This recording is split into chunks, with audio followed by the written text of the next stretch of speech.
dialogue. Yeah, last time in Renascence, we were not talking about clowns. You guys were in the Feywild. You have been in the Feywild for 12 days at this point. You had recently entered your second stretch of this journey.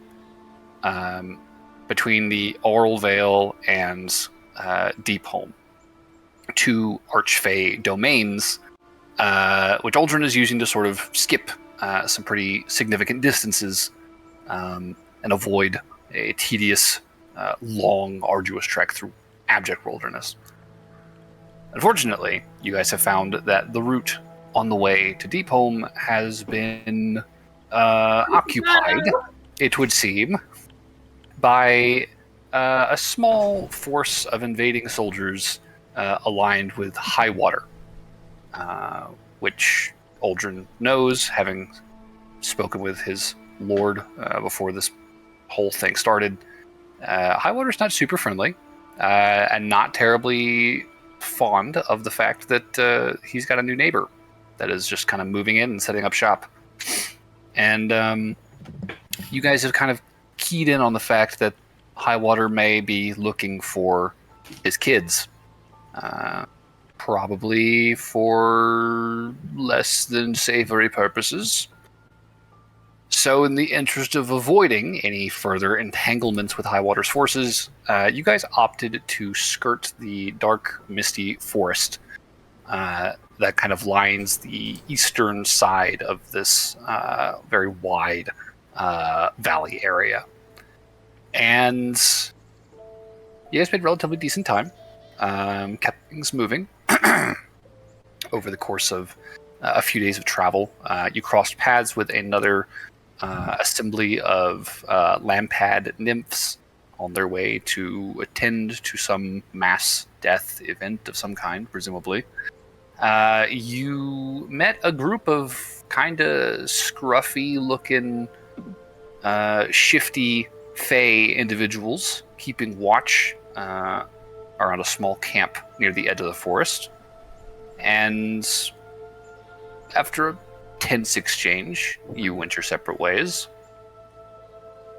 And you were also, I wouldn't say plagued, but definitely bothered by this distant, laughing figure. I'd call it plagued. This voice that you could hear from deep, deep, deep within the forest, which occasionally burst out into a peal of raucous laughter before falling silent again. Didn't really see the source ever, but you did receive a few unnerving visions when Noelle attempted to commune with the forest using some of her bardic talents. And we wrapped up last session as you guys journeying under pretty heavy rains were attacked by a group of wolfmen and displacer beasts. And after the battle had ended, Noelle was once again contacted by this being you have heard of that dwells deep in the forest, a Baba Grika. And she is attempting to invite you to her home, a manor deep in the forest, where she says, according to Noelle's vision, that she has a gift for your gracious host, presumably Lord Caecimian. So we are picking up. It is pretty much directly after this fight. You guys have had this short exchange. Noelle has received this vision, and it's probably mid to late afternoon at this point. You guys have been traveling for a decent amount of time. Again, heavy rains, and I think we're on the 12th day of travel at this point. So if we have any questions, we can get to those. Otherwise, the floor is yours. Baba Grika had opened up another passageway through this fog for us, correct? There was a sort of a pulling back of the fog in a way that sort of implied a pathway. There wasn't like a clear-cut path straight through. There was an area being manipulated. Yeah, it definitely looked as though it was, kind of clearing a path, beginning to clear a path, in case you were to follow it. Well, I know what Noel's gonna do. Okay. We are still in the aftermath of the battle, correct? Yep. Cool. I'm gonna assume there's some amount of carnage left over from these creatures that we were killing. There are 3 wolfman corpses which have transformed back into some familiar-looking, grubby fey individuals, as well as, I believe it was 4 or 5 displacer beasts, none of which escaped. Actually, no, I think it was 6. There's a lot of dudes. You guys killed a lot of dudes yesterday. Last session. Noel's gonna grab some recognizable chunk out of one of these, because they were familiar to us, these wolf people, right? Yeah, you would recognize the wolfmen. These 3 were sort of the company kind of hanging back behind the 2 that you primarily spoke with. Yeah. Cool. I'm gonna grab, let's say, just like severed shoulder, upper arm, head section of one of them that was cut in half. I'm gonna kind of half. Oh wait, that's right. So, because Aldrin disintegrated one with a fucking critical smite. One of them is just a pile of dust. Yeah, and then one of them is horribly burned from the fireball or something. And I think there's one that's intact. So yeah, you grab his head. I'm gonna drag what I can over to the edge of the forest, near that fog. Mm-hmm. I'm just gonna toss it into the forest. I'm gonna use universal speech again. I'm going to say, you tried to manipulate me, and your followers tried to attack us, Baba Krika. You're not off to a good start. Do you want us to bring a missive to our host? You bring that missive here yourself. I would not recommend getting on our bad side, and I will not warn you again.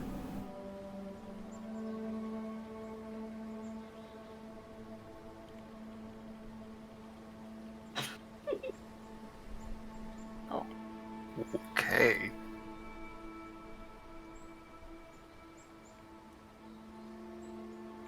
I think you hear the head kind of rolling across the ground into the forest. And for a moment, all you can really hear is that ringing in your ears. You can feel the heat in your face as you stand livid, waiting for a response.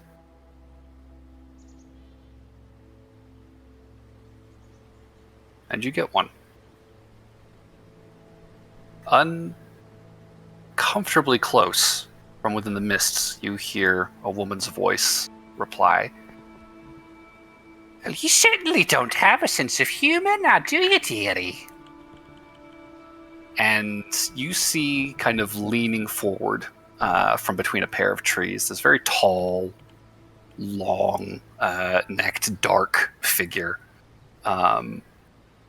She is very, very tall, easily twice your height, and she's kind of arcing down, almost like a tree trunk is kind of bending towards you. long, kind of gnarled, clearly once broken nose, a very too wide smile with lots of tiny little sharp teeth, just barely visible behind the lips, and these very deep set, kind of milky eyes that almost glow like the moon from behind this very long, lank, matted hair.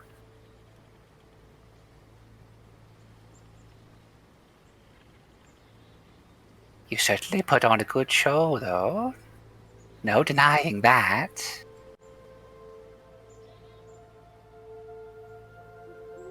Baba Greka, at your service.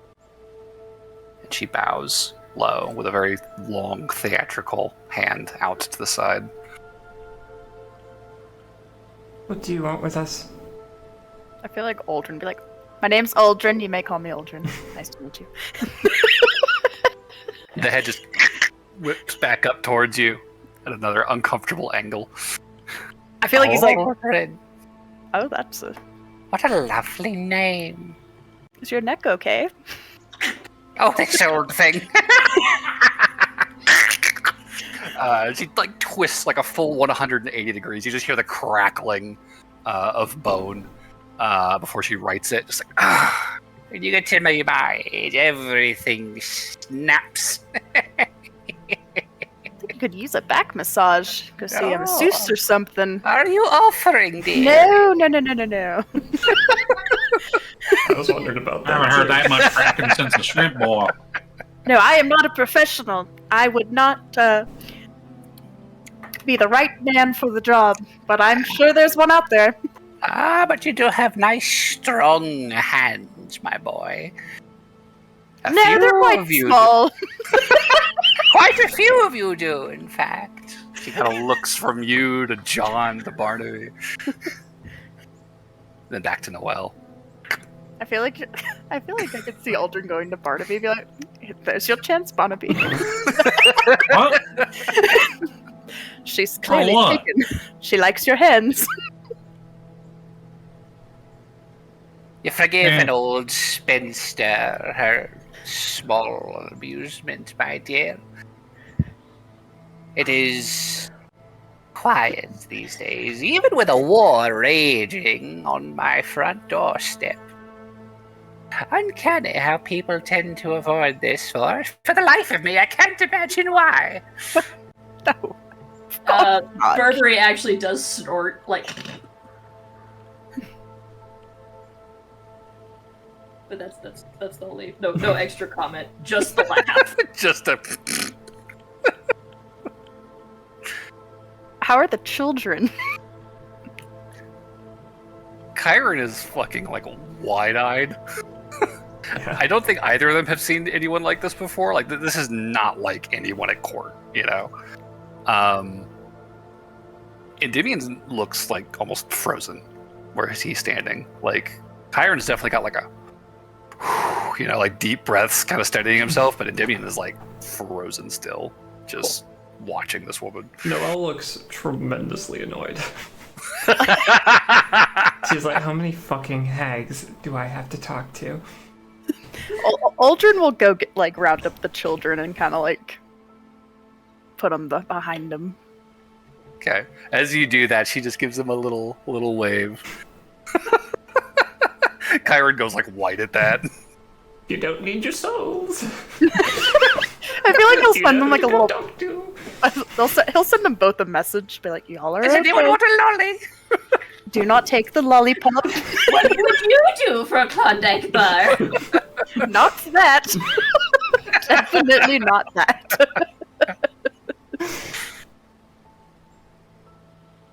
But yeah, he'll just try to reassure them. He's like, just stay behind me if you want. You can be underneath my cloak if you want.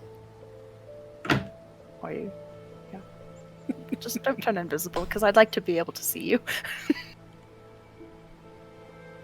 It wouldn't do any good against her anyway. Yep. Are you here for a reason, Baba Grika? Yes. I come bearing. And she reaches, she's like, you see that arm like fold back like a tree branch, back into the kind of dark mass of her body. You see some rummaging around. Where did I put the damn thing? Ah! For your lord.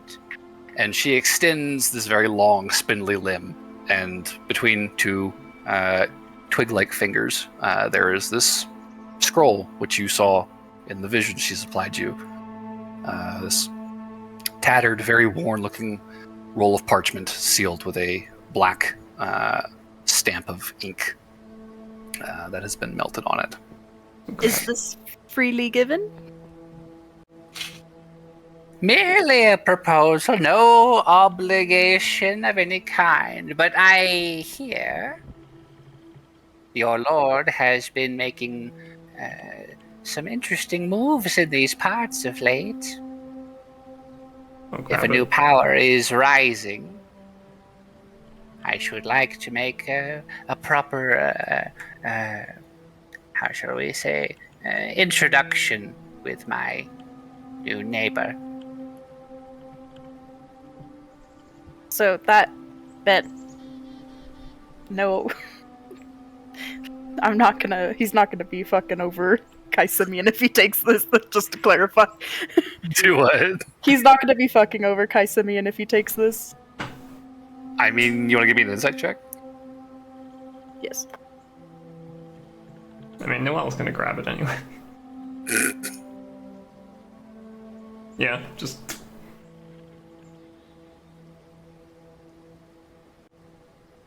18. 18. I'd say with an 18, this woman definitely gives you the willies. There is no denying that there is some very sinister overtones to this lady. And, it's not a good vibe. It's not a friendly person by any means. There is definitely an undercurrent to this gift. There's not enough to necessarily explicitly call it a threat. But considering how she has shaped this introduction so far, there is a tone of warning that you can hear behind this kind of faux sweetness. Like, I better take it or else. More that she wants to make something clear to Kai Simeon. And you get the sense that there is a bit of a... almost kind of a bullying approach to it. Sort of a make nice, or maybe I won't be so nice of a neighbor. You've dealt with courtly politics enough to kind of recognize this sort of concealed threat when you see it. And this one is not a particularly graceful one. But you can sense that there is definitely that edge to what's happening here. Okay. I feel like as soon as Noelle grabs it, he's like, oh, okay. And you just see her steeple her fingers. My thanks, my little snowball. Snowball, that's precious. Are we done? Or are you going to keep fucking with us? Well, life's hardly any fun if we hold ourselves back, now is it? Please watch your language. I feel like, Noelle, you got a message from Aldrin. It's like, do we just want to kill her?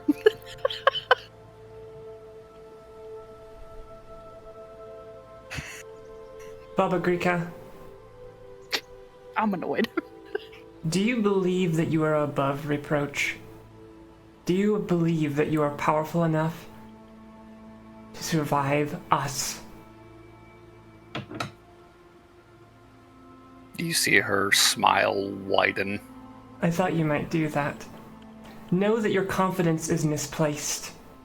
We have killed beings far more powerful than you, and we put up with you because we have more important things to deal with. I've warned you twice. Leave us be while we travel, or you will regret it. Final warning? I'll say give me an intimidation check. I want to see what that looks like.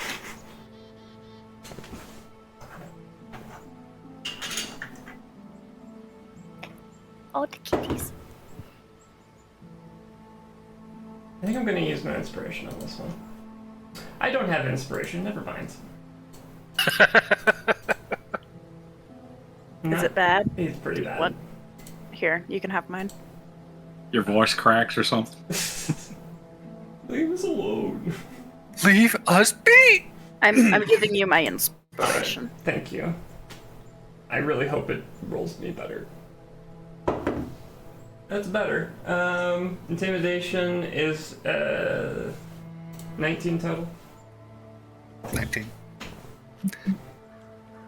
The smile does not falter, but you can hear the tone begin to flatten a bit. Oh, dear little snowball. You are a feisty one. Don't get lost now. You never know what you might bump into out there in the wilderness. Safe travels. And you'll hear the as the head begins to withdraw back towards the body, and the body retreats into the mist. I'm so sick of hags. Can I ask a weird question? Anybody hungry for shrimp or crab or something? That All that popping is a weird question. got me thinking about it.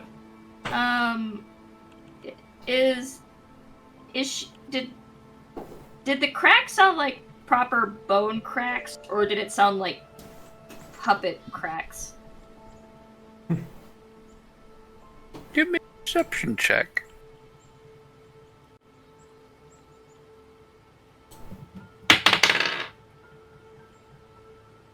I think that. Hold on. Let me double check. Remember. Yeah, that's a 10. 10. Unknown. Could be either way. Hard to say. She definitely had a very tree-like appearance through all the tattered cloth and lank hair.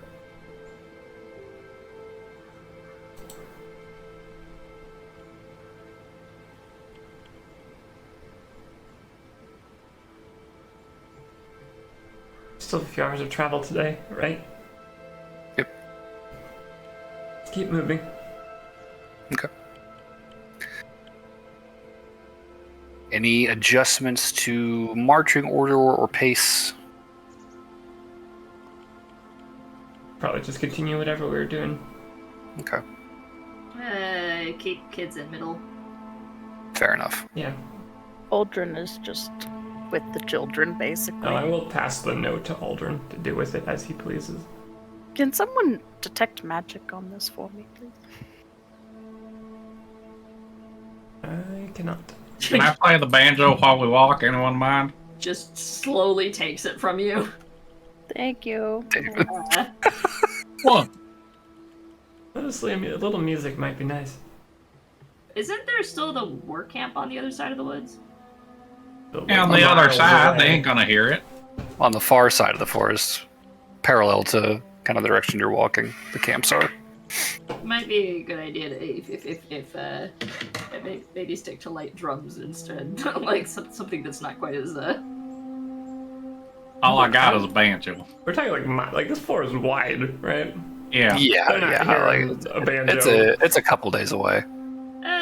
maybe, I don't know. My parrot.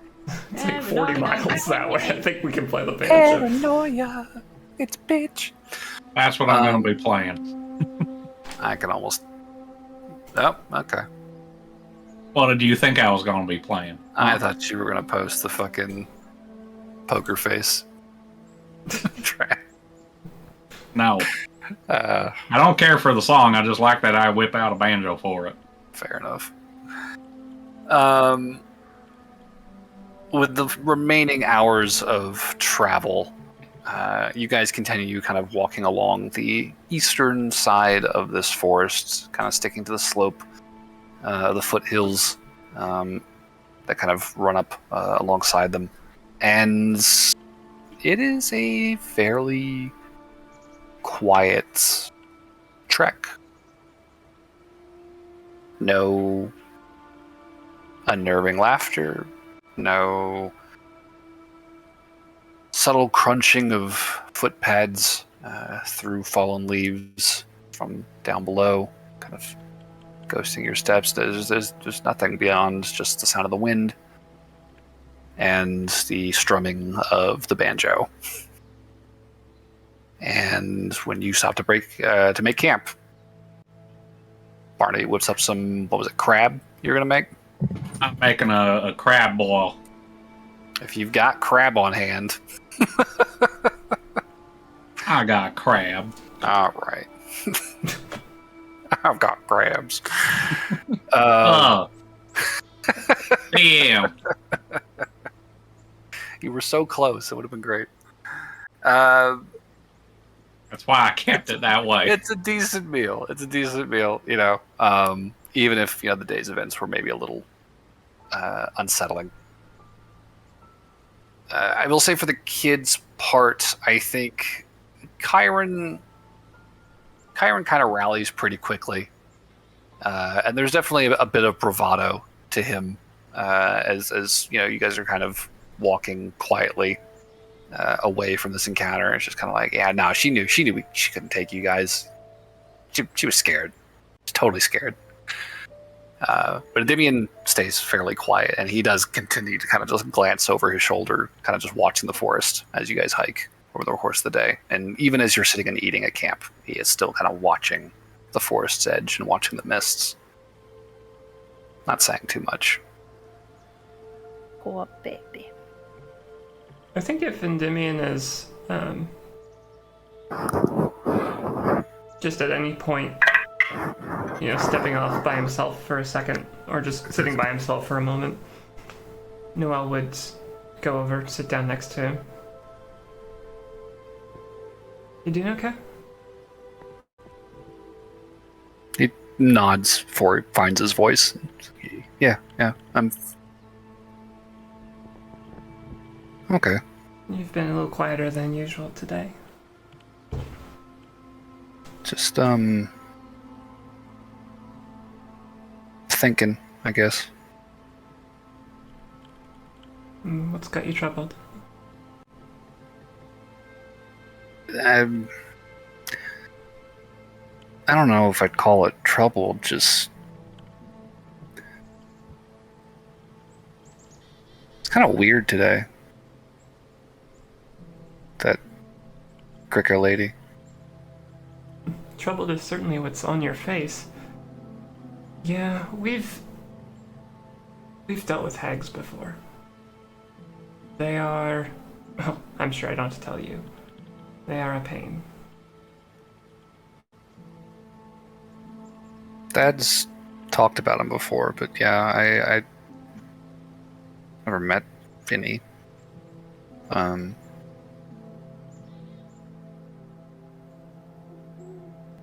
you fought a lot of hags? At least two. At least two. One we worked with temporarily. We've killed 2 hags. I always like to try to escape. Vow revenge and come back to get you someday. They're creepy like that.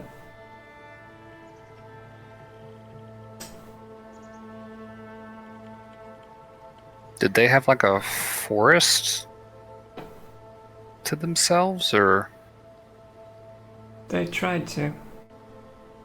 I think the gatekeeper might have mentioned they had trapped her in a crystal. Tried to take over her segment of the forest. Oh, yeah. Those were hags, huh? Mm-hmm. Huh.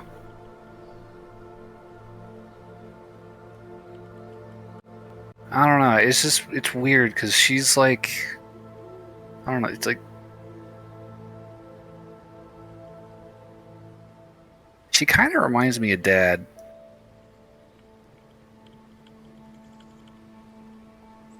He can be really intense like that sometimes.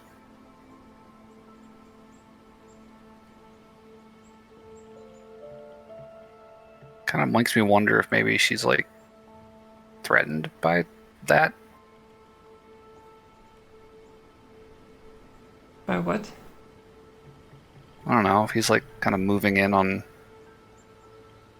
her thing, Well, being just kind of a dark and broody forest guy. from what it sounds like, she's trying to solidify her power. And if there's wars going on and people moving in on your territory and messing with your surrounding areas, bound to put anyone on edge, I suppose. I mean, part of... Not that I'm speaking from experience, but I imagine part of having a kingdom probably is, showing that you are strong, able to defend it, and making sure that nobody around you gets any ideas. I'd guess that's what your dad likes to do.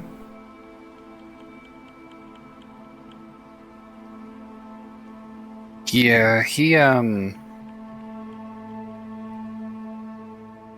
he was a knight before he got this whole title thing. So he was kind of out fighting a lot, but no, he could he can be kind of scary when he wants to be, which I guess good if you're out fighting. It's funny, I talked to him for maybe 10 minutes total, and I understand what you mean exactly. Right? Very intimidating. So a lot of that in the Summerland's court. It's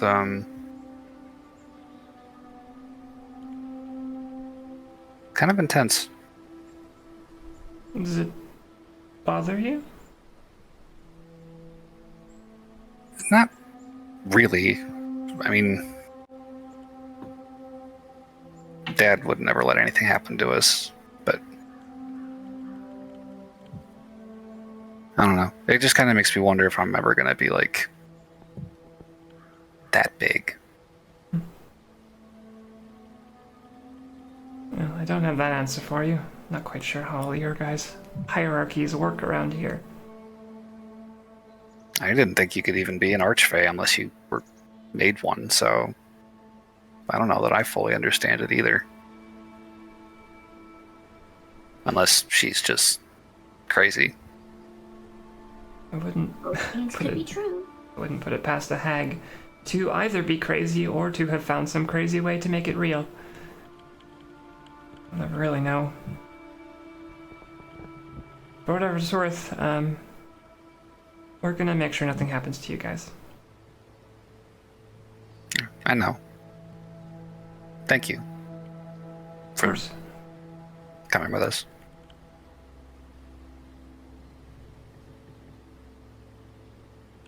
Don't tell Aldrin, but I don't know if he could have taken all those guys by himself. He's pretty capable. You wound my pride, boy. I'm just kidding. He like covers his mouth. He's like, "Oh shit." I said that a little louder. Kyron's like sitting next to you eating. He's like, "It got you." Aren't loud. Speak a little quieter next time, Endymion. I don't know how he heard that. It's pretty That's perceptive. That is very hurtful. No more coffee for you. He has No! advantage. He has advantage on believe me. perception when people are insulting him. That's all right. Real strength comes from whenever you know you can't do everything by yourself.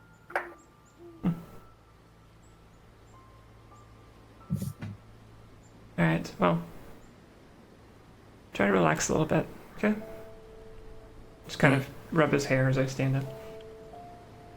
He kind of shrinks away from your hand, but you get him and give him a little tousle, and he's just like, kind of messes his hair back up. And Okay, I'm gonna get the dome set up. The babies don't like their hair being touched. I'm coming for Kyron next. no, he's like leaning away from you with his bowl as you walk past him. Aldrin holds him down. Not right now. When he least suspects it. The head just whips around. So, dome goes up. Watches are set. And the night will pass quietly. I think each shift is probably a tense one, as four of you, one after the other, kind of take your spot to keep watch, but it remains quiet. And even as the sky overhead has grown fairly dark, you've only really got kind of this halo of light along the horizon from the sun, and you've got stars kind of coming out overhead. It's quiet. It is still, there's not really much of anything happening on this kind of windswept slope as you overlook the forest.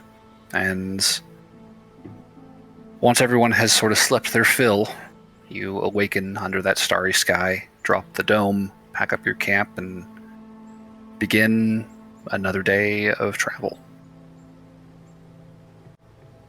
And this day, too, passes quietly and without much incident. You guys hike hour after hour, watching the edge of the forest as the mists continue to ebb and flow around the tree trunks.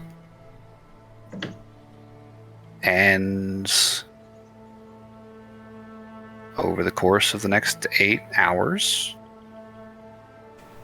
all it does is ebb and flow. The sky overhead clears up. The kind of last of the clouds from the rain yesterday kind of pass over the horizon. You've got an unobstructed view of the stars overhead. And I'll say, Noelle and Burberry, towards the end of this trek, I think the two of you both kind of get the sense, looking at the sky, that the light is beginning to kind of come back. The sun's kind of rising back up around the horizon. The stars overhead are a little bit fainter. And you get the sense that you're over the hump. You are on your way out You of mean it's this Thursday? forest, Finally. more or less. Could I can sense it's Thursday. like, as we kind of approach the end of a day of travel, I'd tap Barnaby on the shoulder and say, hey, could you fly up and see how much further we are before we get around this creepy forest? Any of those Sure. boots? I do that, DM. I fly up. Okay. Yeah, so I'll say give me another perception check as you up into Bardic the air. inspiration. You said Bardic Inspiration? Yes. The D10? D10, please.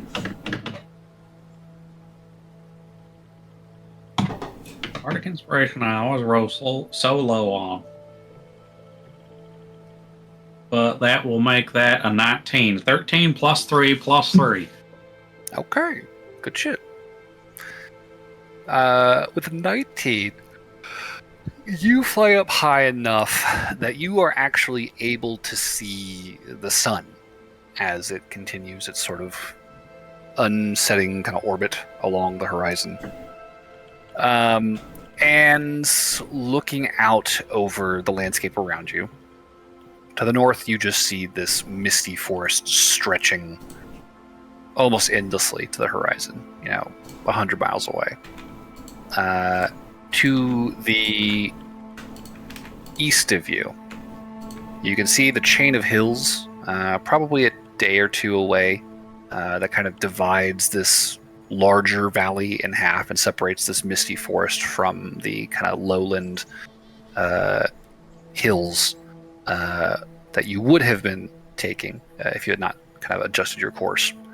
And you can see kind of the handfuls of these little war camps that are kind of dotting that hill country. There are fires and smokes kind of rising in these thin little streams up into the air. To the south,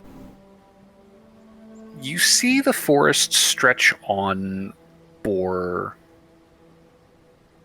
about as far as it does to the north.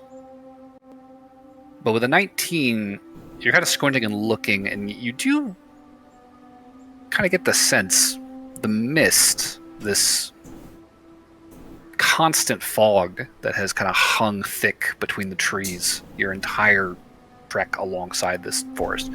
That fog seems to give way about halfway to the horizon. You guess you have maybe another 3 or 4 days of travel before you're clear of it and kind of moving through just kind of normal woodland country. Okay. On the horizon, you can see mountains growing in the distance, beginning to kind of peek up from behind the curvature of the earth. And you can see that faint aurora kind of dancing in the air over it.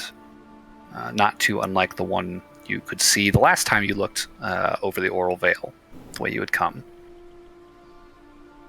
And I'll also say with a 19, one more thing that you're going to notice. About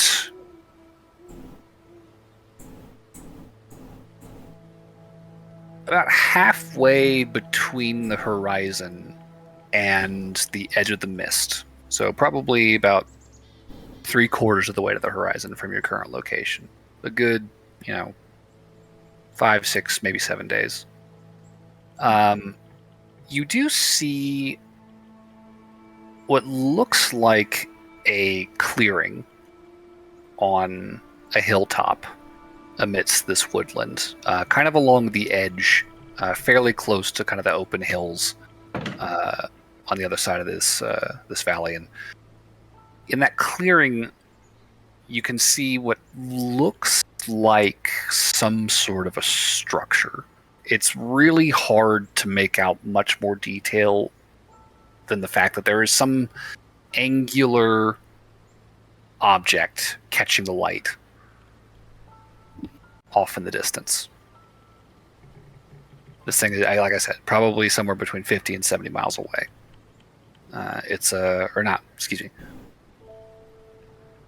Probably close to 100 miles away, I should say. It's a distance, but it is between you and that aurora.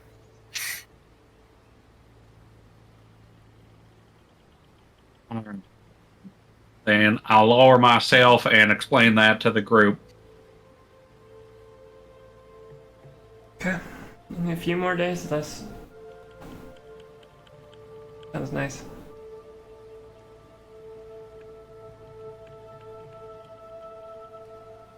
Okay. Set up camp. Sure. I think today things pass fairly quietly again. Maybe your threat to Baba Grika got through. Maybe she is thinking twice about harrying you any further. Maybe she's just bored of it. Maybe you're not as fun as she thought you'd be. Maybe. Either way, Maybe. doesn't really matter. The bitch can rot in her stupid forest. And you guys This will is making me continue. more nervous than anything Baba Greek has ever done. Look what you brought upon yourself. You guys will complete another long rest without too much issue. Come morning, Uh-oh. Oh boy. the sky You wake up. It's beginning to Robert grow cloudy Reed's in your again. bed, smiling. ends. Within a couple hours of beginning your trek for the day, the rains start up again. Again, heavy, cold rain. Could I get a D100 roll for today, please?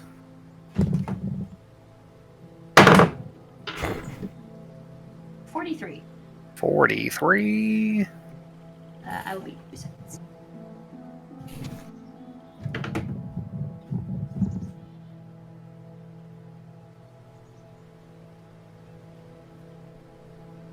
Okay.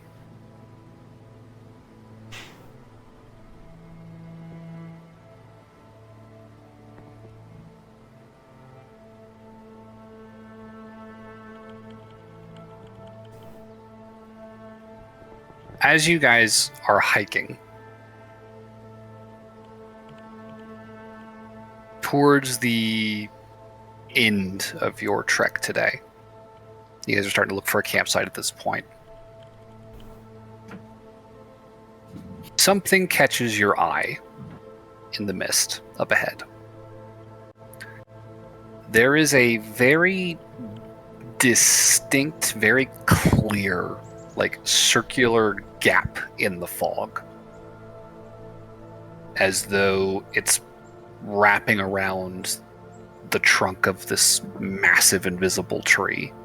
It's very peculiar looking. And from your vantage point, kind of standing up on a slope, like kind of looking down at it, it does look as though there is some sort of a like column structure in the center of this gap. But at this distance, kind of looking through the tree branches and foliage, it's hard to make out much more than that.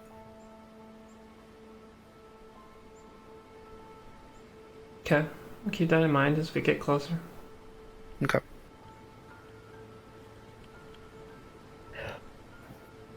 So, and walking forward, you can see that there is the fog, that continues to just kind of wall off kind of the edge of the forest the way it always has.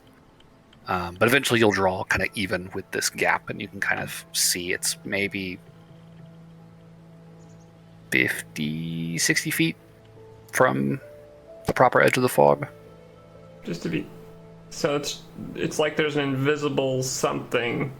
There's like a big invisible something, kind of like there's like a field almost that the fog is like wrapping around. Anything above we can see that would indicate what's... I'll say give me a perception check.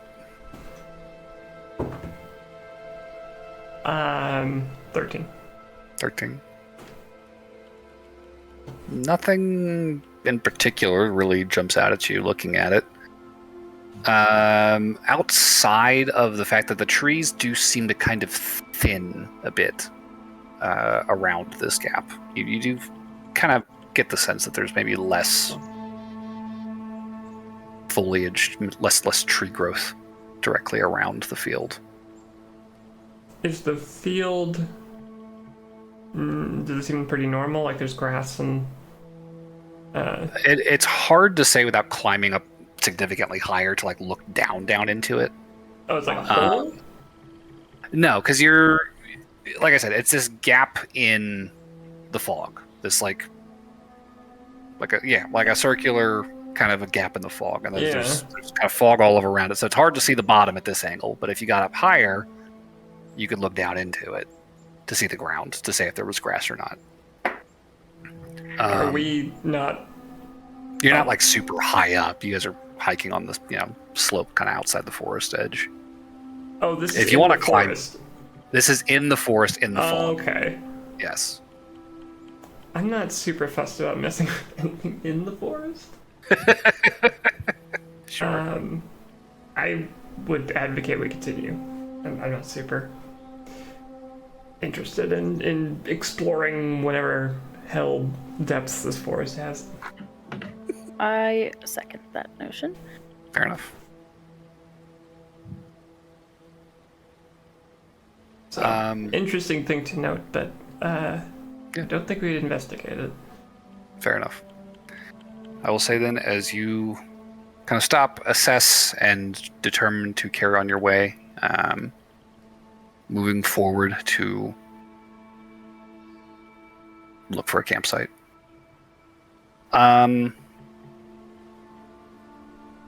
Barnaby, Yes. as you draw even with this gap in the forest and kind of follow the rest of your party past it, there's a moment where you feel something trembling around your neck. Well, I try and look down and kind of scratch it. Anything And around it? kind of placing your hand over it, you feel the chain of that toroid amulet and kind of pull it up, and you see the amulet is just kind of very faintly vibrating. And as you, Is your back low or something? as you step past this gap, the vibrations stop. Oh. Guess his battery was low. It's dead now. What's that? Oh, this little necklace was giving me a low battery sign when I crossed this. At What's least that? I think that was. Well, you know, it's something that stores electricity. What is he? Lightning. Well, that sounds dangerous to have around your neck. You To have, all a those lights in Freeport work. you have a necklace that stores lightning, Barnaby? Well, how else is it supposed to power on, huh? Or are you just gonna say magic again? You caught me. That's precisely what we were going to say. Where That's your answer to everything. explains Well, everything. not everything. I still don't know what you used to make your gumbo taste so good. I already said it told was you my salt. secret ingredient was salt. MSG. I mean, that's one thing. You put more in your gumbo than salt. That's true. I hope so. It's just salt brine. This whole Ian, time. if I go past that barrier, does it start pulsing again? Like you kind of step back towards it. Mm-hmm. Yeah, you feel that vibration pick back up. Just this very faint little If in I your hands. dangle it out, does it point in a direction by chance? It doesn't Favor? really point. Like I said, it's a circular amulet with the chain through the middle of the hole. It just kind of trembles on the chain. But I guess if you hold it out towards this field, the trembling does increase a little bit. You see kind of this wobble as the vibrations kind of shake the chain, and it just kind of continues to kind of dangle. If I kind of do a sweep across the area, is there a little, hot or cold kind of style? Do I get any sense of a direction? Yeah, the closer you get towards that gap, as you approach the edge of the fog, the more it begins to tremble, the more vibration you feel. Where did you get Not that? sure if there's a good thing or a bad thing. This is when this is the thing that we got from that lady in the mirror, I think it was. Oh, the one who shared a name with one of your family Yeah, that's members. real weird. She should get her own name. Which name was that? Avalon. Avalon already took that name. She should change her name as on.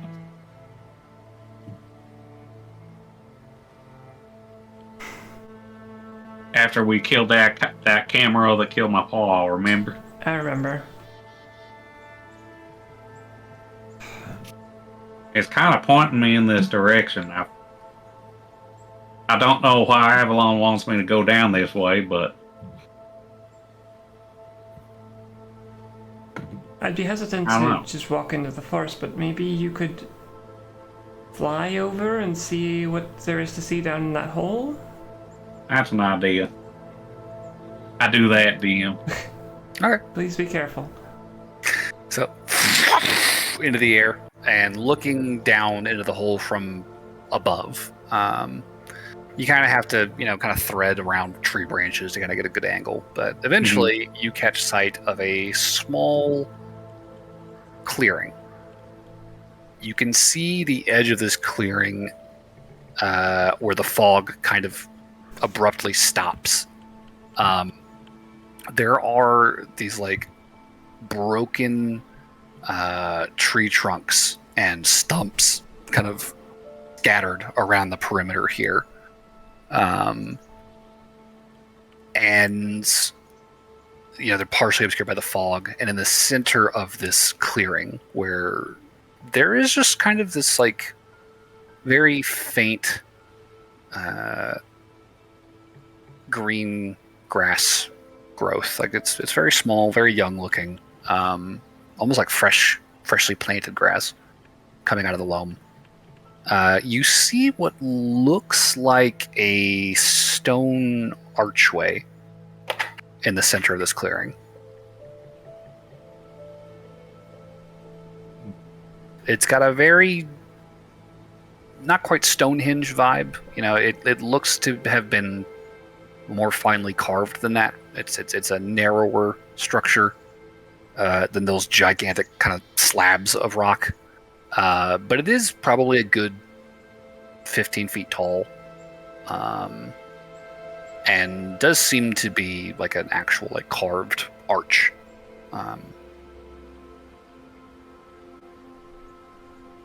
Does it look fairly familiar to the mirror that we saw a while back? Looking down at it, it just looks like a stone archway from above. I'll just stand a little bit. Okay. Get a viewpoint. I will say getting low enough to see any more detail. You're kind of having to draw like more or less into this enclosure, kind of inside of the fog gap here. And what you find yourself looking at is, as described, a stone archway about 15 feet tall, the apex of which does bear a very familiar symbol engraved on the keystone. There is a trio of skulls kind of carved into the stone at the top of the archway.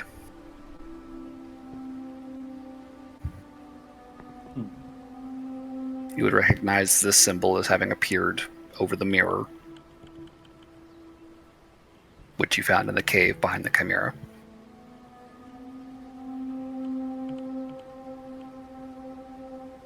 How far am I away from the group? Maybe like, assuming they're still up on the slope, it's probably maybe 100 feet from the group. It's like 60 feet to the the edge of the forest where the fog stops. Like if you were to go through the fog, and then like another 40 feet up to the party. Hey y'all! I found an archway. Yeah, y'all gonna see him kind of floating like just above the gap, looking down at it. An archway? Looks like the one that Avalon was from. Do we remember there was an arch, like... You remember the mirror? I remember the mirror. Did we see mirror, an archway? The mirror had a symbol of an archway with 3 skulls above it. It had a symbol of an archway that had 3 skulls on it? Yeah. Oh. So this whole thing, this whole stone structure looks like that marking. Has Barnaby landed? I assume he's still flying. He didn't say he landed. Still flying. I want to go up to it and tap it with my amulet. Okay. A little tap, tap, tap. Anybody home? So you tap the archway with your amulet, and there is a uncharacteristically resonant chiming sound that comes out of that. This ding noise. I usually don't say this. It taps good.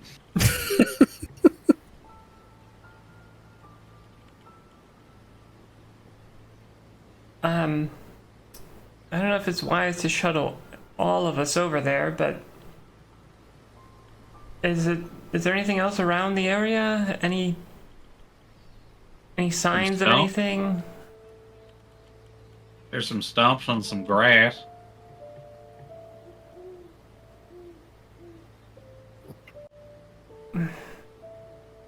Against my better judgment, it maybe is worth checking out.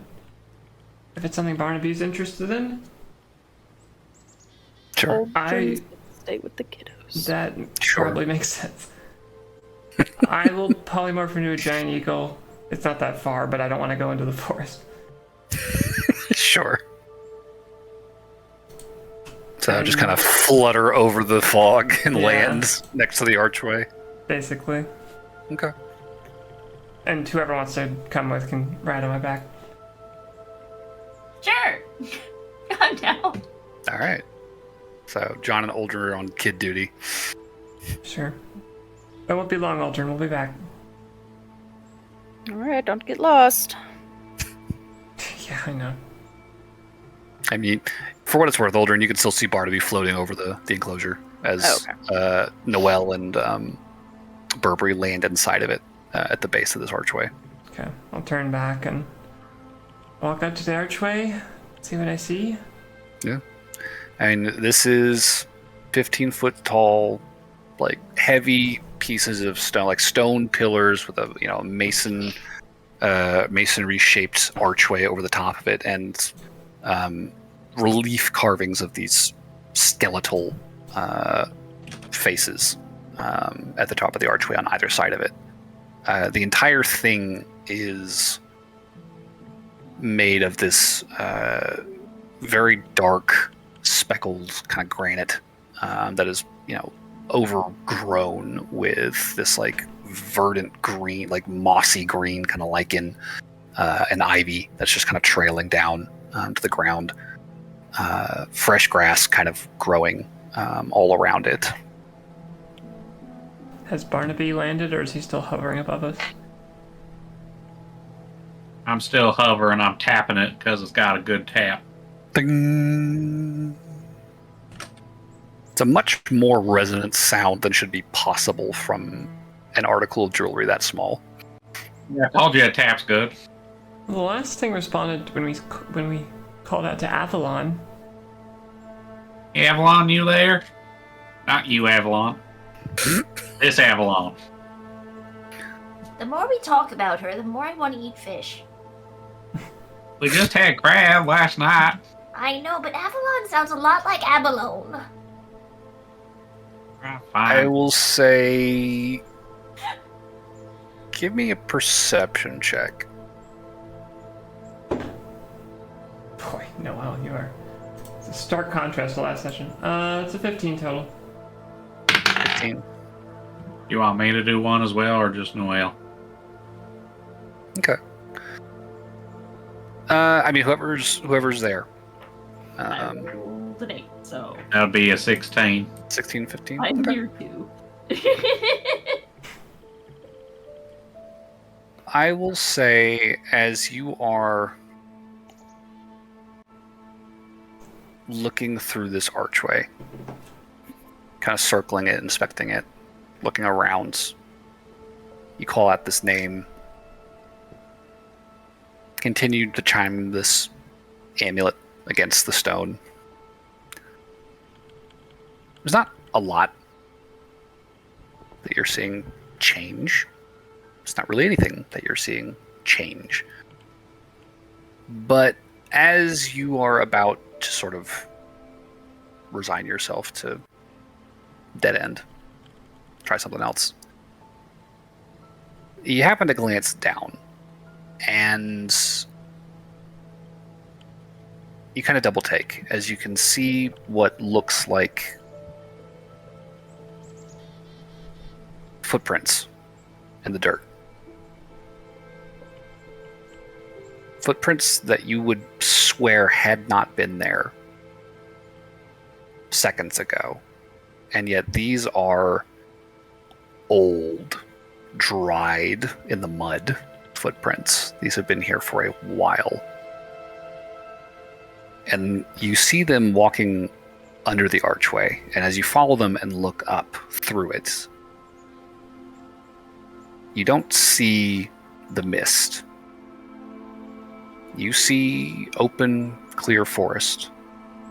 You see light shining, like you remember from before you drew too close to this dismal place. You see a verdant pathway winding its way between the trees.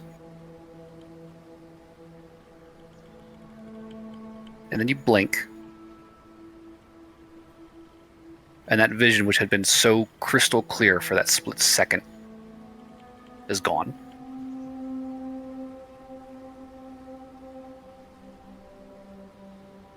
And you are looking through the archway into the mists that surrounds this small clearing, as you had before.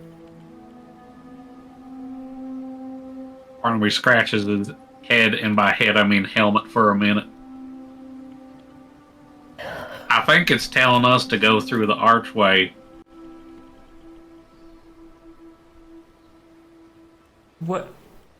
Is it talking to you? No, more just showing. Do I guess Berber and I see anything similar to that as we look through it? Noel and Barnaby would have both seen this with the 15 and 16. Just Do you doesn't. see it too? For a second, I kind of thought I was just imagining things. Could I just take like a rock, toss it through just to see what happens? Alright. You throw a rock, and you see it fly through the archway and land in the grass on the other side. Walk around and pick it up and just go the other way just to see. Okay. Throw the rock, and you see it Heads fly up, through the Burberry. archway and land on the grass on the other side. Ooh, Burberry. And what's the worst that could happen? I'm just gonna step on through. And you see Barnaby fly through the archway and emerge out the other side, hovering over the grass, where... See, I told you, what's the worst that could happen?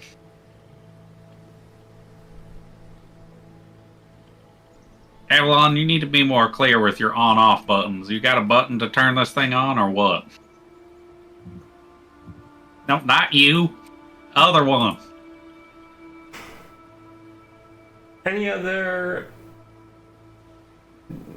things, symbols, indicators on the stones of the archway that might indicate what this thing is for? How it works? Well, I got an idea. I'm gonna look through the amulet. Okay. Because it's a circle. So you look through the gap in the amulet through the archway, Yes. and again you see that sunny pathway winding through a fogless forest. I'll say they got a pocket dimension. See, look through here. Now all I gotta do is figure out how to make this thing bigger.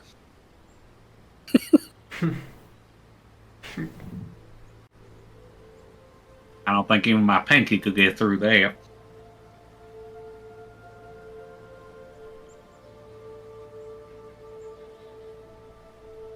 Saw it for a second.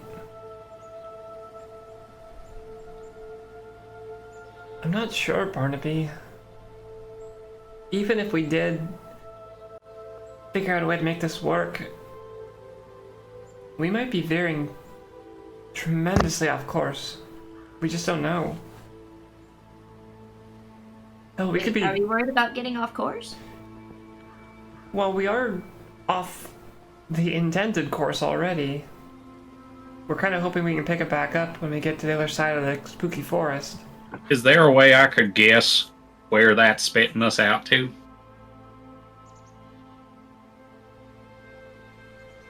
Now that I can look through the amulet and see where it's at. Sure, I'll say go ahead and give me another perception check.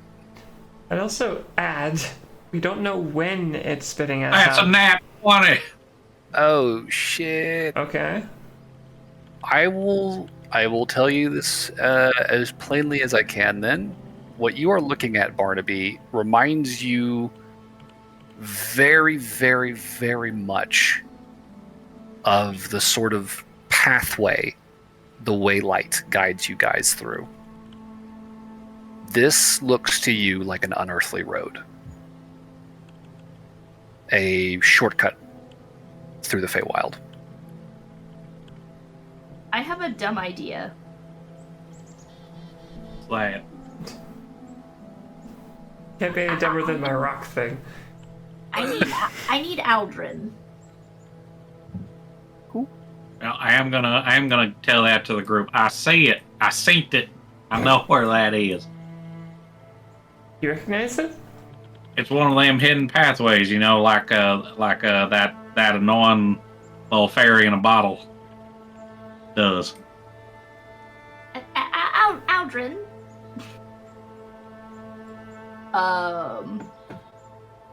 I am going to do a dumb, because I'm gonna be wasting. I don't know if this is wasting a spell slot, because I have it. I am going to stick my spell Find the Path in the Ring of Spell Storing and give it to Aldrin. Huh. Wait, why do you need Aldrin for this? Because it takes you to a place that you're familiar with. And I'm not familiar with where we're going. Oh. Not familiar with where we're going either. I thought you'd been there at least once.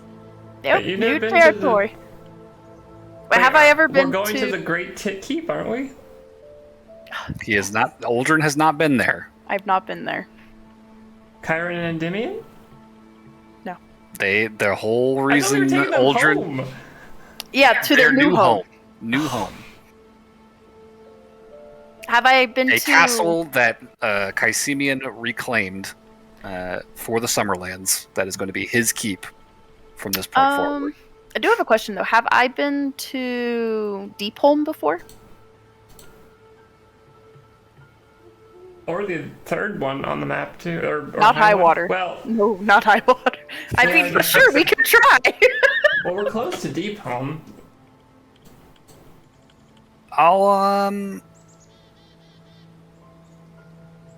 I'll say this, Aldrin. Give me a D20. Just a straight D20 roll. Have you ever seen the Great Tits before? You have not.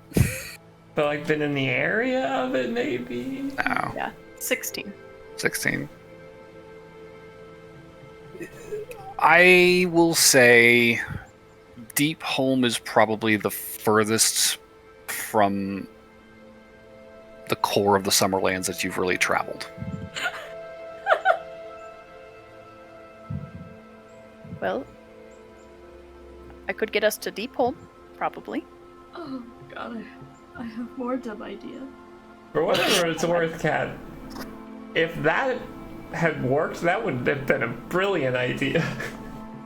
Well, there is one other thing that I could do that's really, really sus. Throw it out there. Which is, but it would require me to be able to get him to cast spells again. Because, theoretically, I could get,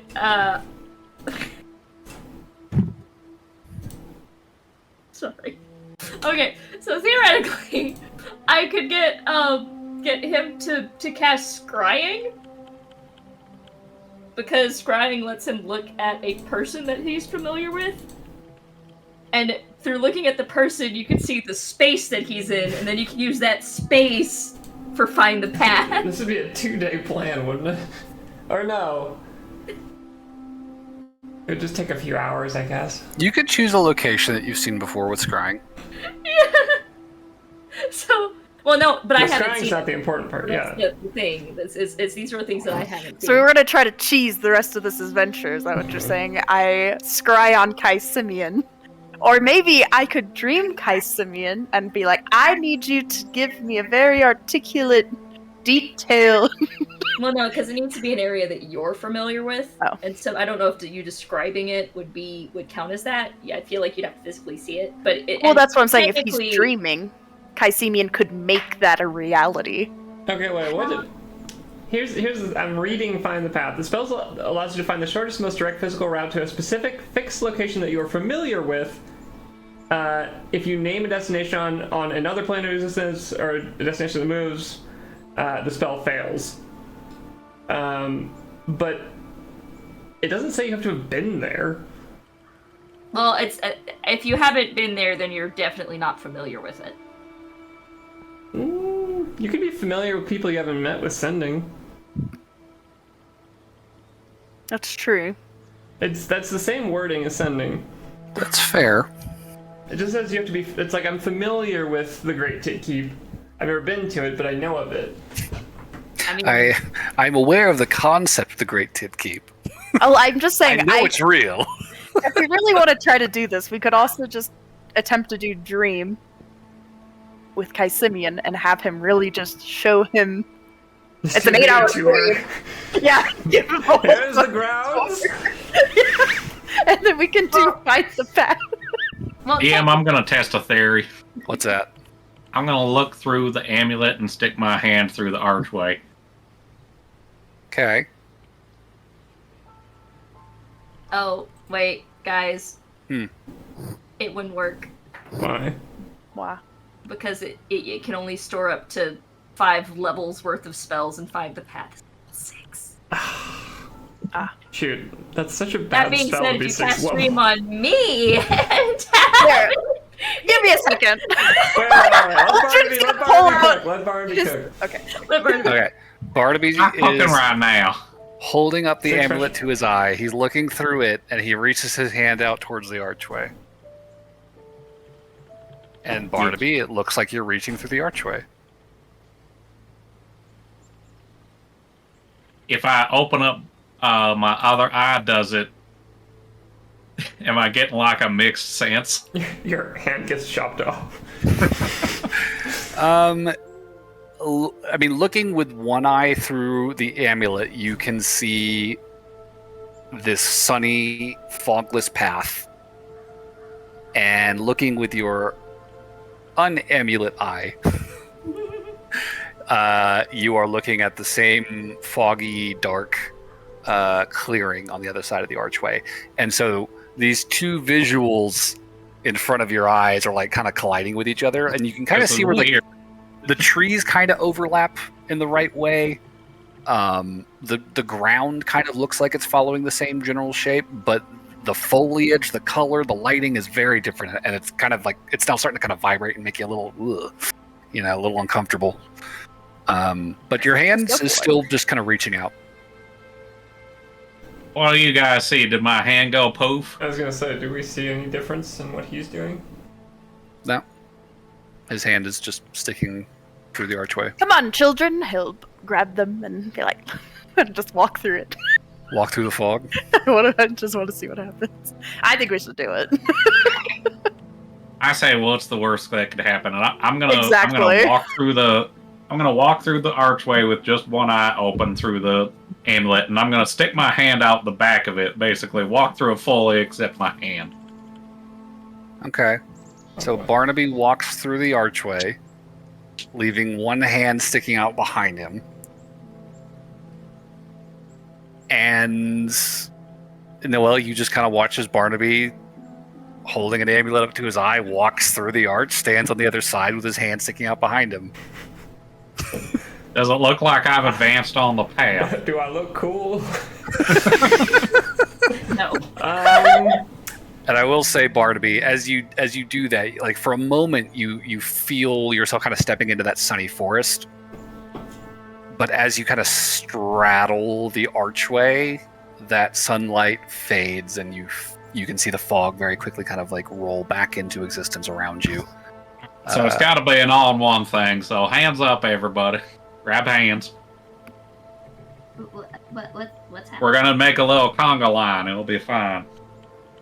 Okay. I think we should just go through it. I like Sunny Forest. Do you like Sunny Forest? If it reminds Barnaby of the Waylight, that might really be a boon. And Avalon did help us once.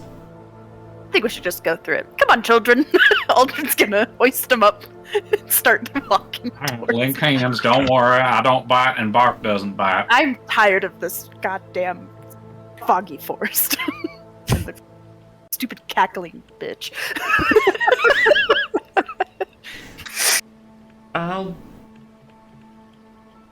probably take up the rear of the conga line, I guess.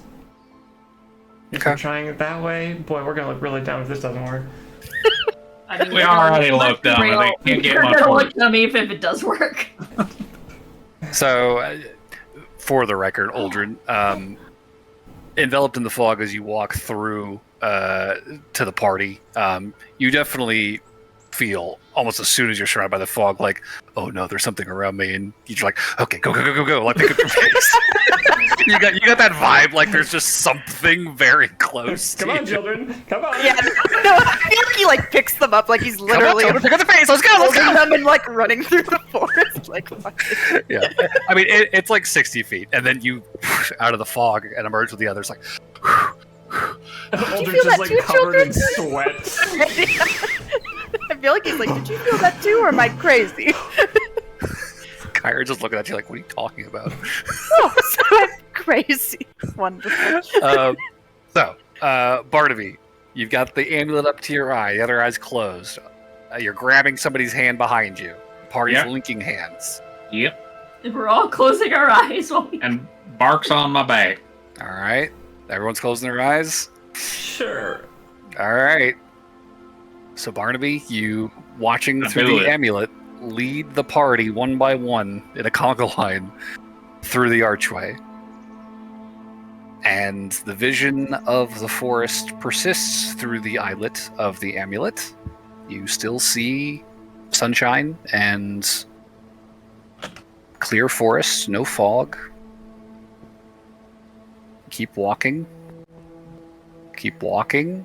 All of you following Barnaby with your eyes closed. Hands linked. And you're walking. Does it feel? Does it look like I'm actually You're moving? still walking. Does it feel It warmer? looks like it. All right. How much longer is this path, DM? Is this like a Next 8 a hours. short stroll or? Wait, if you like look back, do you see the art? Like, are we through? Yeah, Barnaby. I mean, I assume you walk a decent enough distance that you're I confident. want to everyone's feel passed like through the archway. everybody's passed. Okay. So you look back towards the rest of the party and looking over their shoulders. You do not see the archway. All right. Are we in summer happiness? Does it feel forest? warmer? Do I feel the sun on my skin? Yeah, do I feel the sun on my skin? Please. It's faint, but there's kind of a sunny feeling filtering through the leaves. Can I open my eyes Are yet? we through? Can we look? No. Okay. Don't want to jinx it. I feel warmer. That's because you're walking. Fair. At Okay. some point, Barnaby just keeps walking us. So just to Barnaby, see how holding long the we can. amulet, pans back to his path. What are you doing, Barnaby? Barnaby, it's I'm been like just- 3 minutes. Are we? I'm just gonna lightly peek open with my left eye, and if it doesn't look anything like this, I'm gonna shut it closed. Okay. I mean, you open your left eye, and you're not getting that weird overlapping effect. You are just kind of looking at this sunny forest path. All right. And if I gonna kind of like zoom out the amulet from my eye, so that way I can still see through it if I need to, but I can say other Like, things pull around away, me. yeah. And as you do, you can see kind of in your peripheral slowly opening up as the amulet gets comparatively smaller in your field of view. The sunny forest visible through the eye of the amulet is also visible around the amulet, around your hands, around you. You are standing on a sunlit forest path somewhere in the Feywild, and the archway is nowhere to be seen behind you. All right, let's figure out. Barnaby? The Alright, I'm DM sure we don't need to worry about that anymore. can we- Alright, heads up, 7 up. Okay. Oh, the sun. Aldrin, your hand was so sweaty. I'm sorry. I had to run through the woods before we did this. It was like 60 feet. Yes, it was a stressful 60 feet.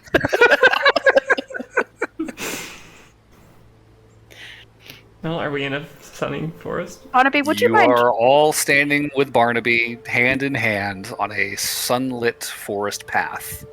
Barnaby, would you mind taking me up there? I'd like to see if I can figure out where we are. Uppies. What the heck is that? Beg for it. That's what Aloran says to you all the time. Uppies. I know, I'm confused that a man's asking for that. Well, I want you to fly upwards so I can see our What does surroundings. that being a Oh, man I can have to fly do with upwards. Uppies. I just want to be lifted up. Lift me up, Barnaby. Alright. Thank you. Okay. So you take Aldrin under the arms and begin to fly upwards. And you guys are flying for a minute here. These trees are really, really, really fucking tall. Uncannily so. Hope you're not scared of heights. And as you continue to fly further and further upward, the party below you shrinking more and more, and all of you looking up, seeing them just kind of receding into this small speck in this gap through the forest canopy. Eventually, you guys push through tree cover and emerge into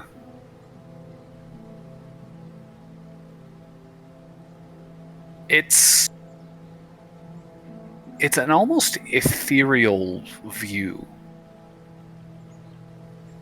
You're looking at treetops in every direction, just a veritable ocean of green. There is, these sort of wispy, silvery clouds just kind of drifting through the sky over this forest. And beyond them, the sky has this like vivid pink and purple sunset color. Very much reminiscent of the Feywild as you remember it. But for the life of you, looking in every direction, you cannot make heads or tails of the geography here. Like, it is just a endless forest in every direction. There's no mountains anymore? You don't see any mountains. Uh-oh. All you see are trees. Let's burn it down. No, we won't be doing We'll that. find those mountains. If it's like okay, I guess I'd wait for them to come back. If it's like the Waylight, then we just need to follow this path, right?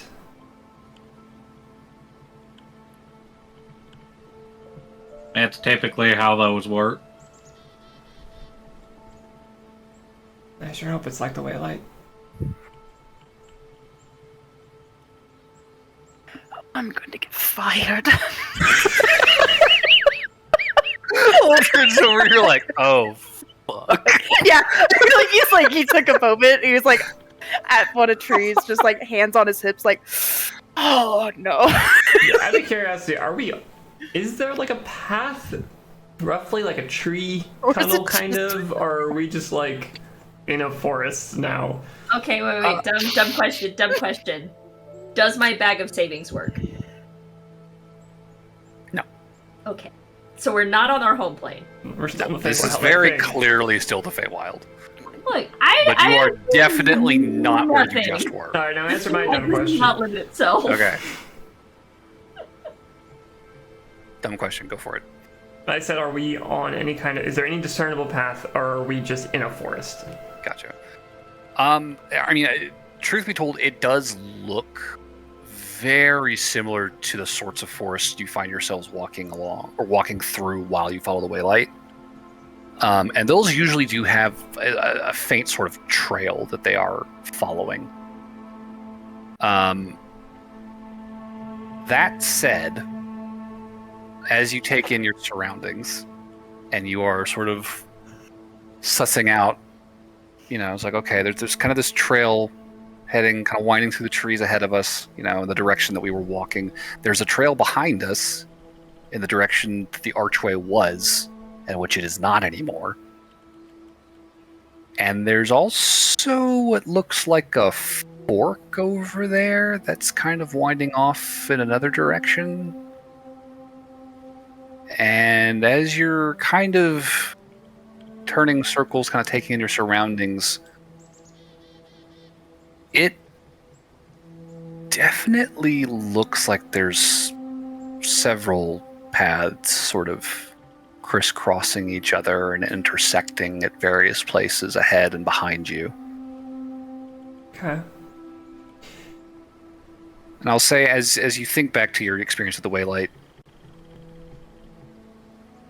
this feels familiar, but you've only ever really paid attention to the Waylight itself and the path that it followed, and knowing that's how that thing worked, you always followed it. You did not pay any mind to those potential side paths, and you always just kind of let them pass you by, like no further mind than that. Right. Ooh, this we're- is the perfect time to do find the path. What Is where would I be finding it too? okay? Wait here. Let me try my plan. Barnaby, can I see the waylight? I'll be right back while you guys are Okay. discussing. Give me 1 second. Well, Are you checking the weather? Yeah. is the weather bad for you guys? Yeah, it's really interesting right now. I would be back soon. All right. Well, I think it's just a beautiful sunny day. How are you doing, Burberry? I take solace in the fact that I know that I can get home. Worst comes to worst. Even if we get lost, I can at least get us back to where we started. I feel like Kaisimian would not be very happy with us, but you're not wrong. I mean, we're not the ones who have to worry about their job. Well, I do sort of have to worry. I am paying off a debt here. Oh, right. I mean, that would just mean that we would have to do a different favor. Probably. But that being said, like... Okay, I am back. The wind right now is insane. It sounds It like is just knocking tons of shit over that there. sounds like where we are last week. A little bit. Okay, so here's the plan. We didn't talk about it at all, but here's what I'm thinking. Okay. Barnaby, can I see the waylight? Sure.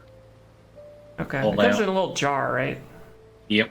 Yeah, it's like a little glass vial. Like you remember that little thing that Galadriel gave Frodo in the movie? It's like a little crystal. Of thing. course, I remember every detail about Lord of the Rings movies. Good. I'm You going tell to... me. Long since I've seen them. Can I have inspiration for that? No. Okay. It's just a light, right? It's not like a creature, or at least nothing. It's like it's a little floating It's like a mote will o' of the light. wisp type thing. It looks like somebody cast dancing lights, but it never goes away, and it seems to kind of act as though it has like a mind and a will. Okay, that leads I'm you. gonna Yeah, I'm just gonna keep abusing universal speech here. Okay. I'm gonna try and talk to the Waylight. Okay. If I open the jar, does he just fucking like bolt every time, or do like?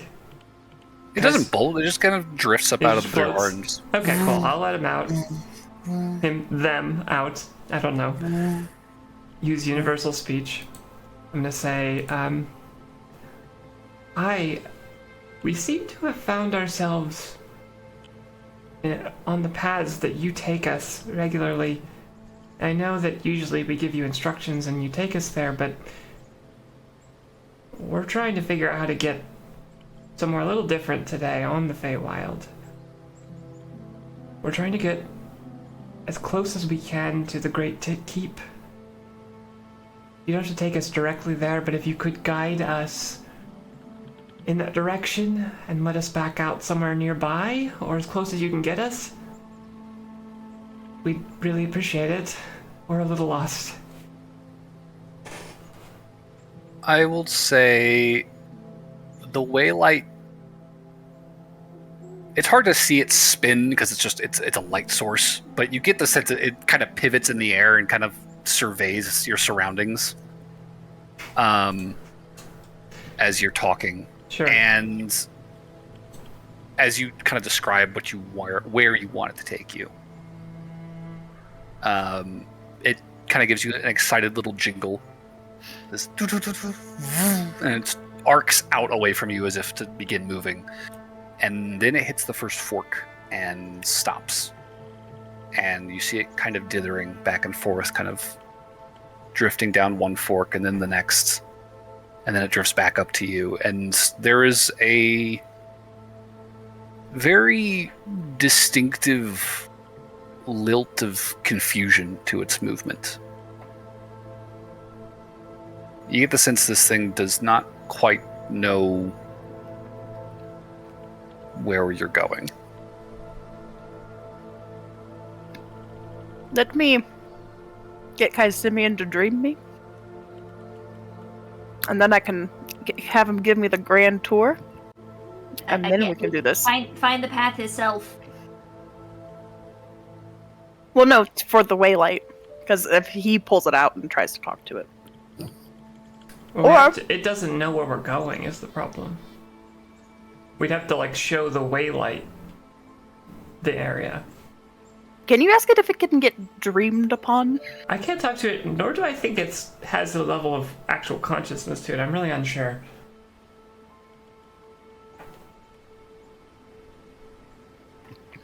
I'm fired, y'all.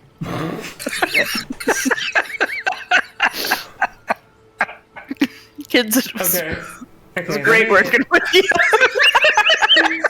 I'll keep telling. Please tell your father not about this. I will reassure the Waylight and say it's okay. Ding, ding, ding, ding. What about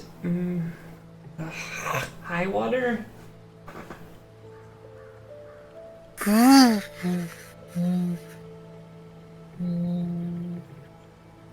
What did it say? And it, again, you see it dithering around forks, and it kind of turns around away from you and kind of goes behind you to try another fork behind you, but it doesn't seem to know which way to go. And after a couple of minutes of what feels like an almost internal debate, it eventually flies back to you with a somewhat defeated posture to it. This kind of... We're gonna still keep thinking about plans, but here's what I want you to do, buddy. We're gonna keep walking. We're just gonna pick a direction. We're gonna go. You ever start to recognize the area, you see a path that you might think lead us close to Highwater or close to the Great Tit Keep or anywhere in that general area, Deep home. Deep home, you jingle and let us know, okay? You see the Waylight kind of like float over towards Aldrin as he speaks up. Deep home? Do you know how to get there? And you see it fly out down a path, and within a couple of seconds, it picks the left fork and begins to drift, and then stops and turns back to you all, waiting. Onward!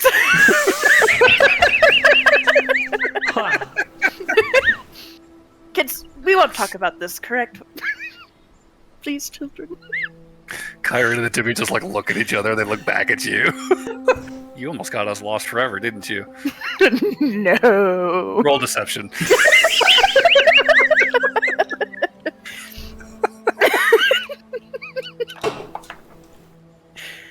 Oh, come on, it's rolling off the table.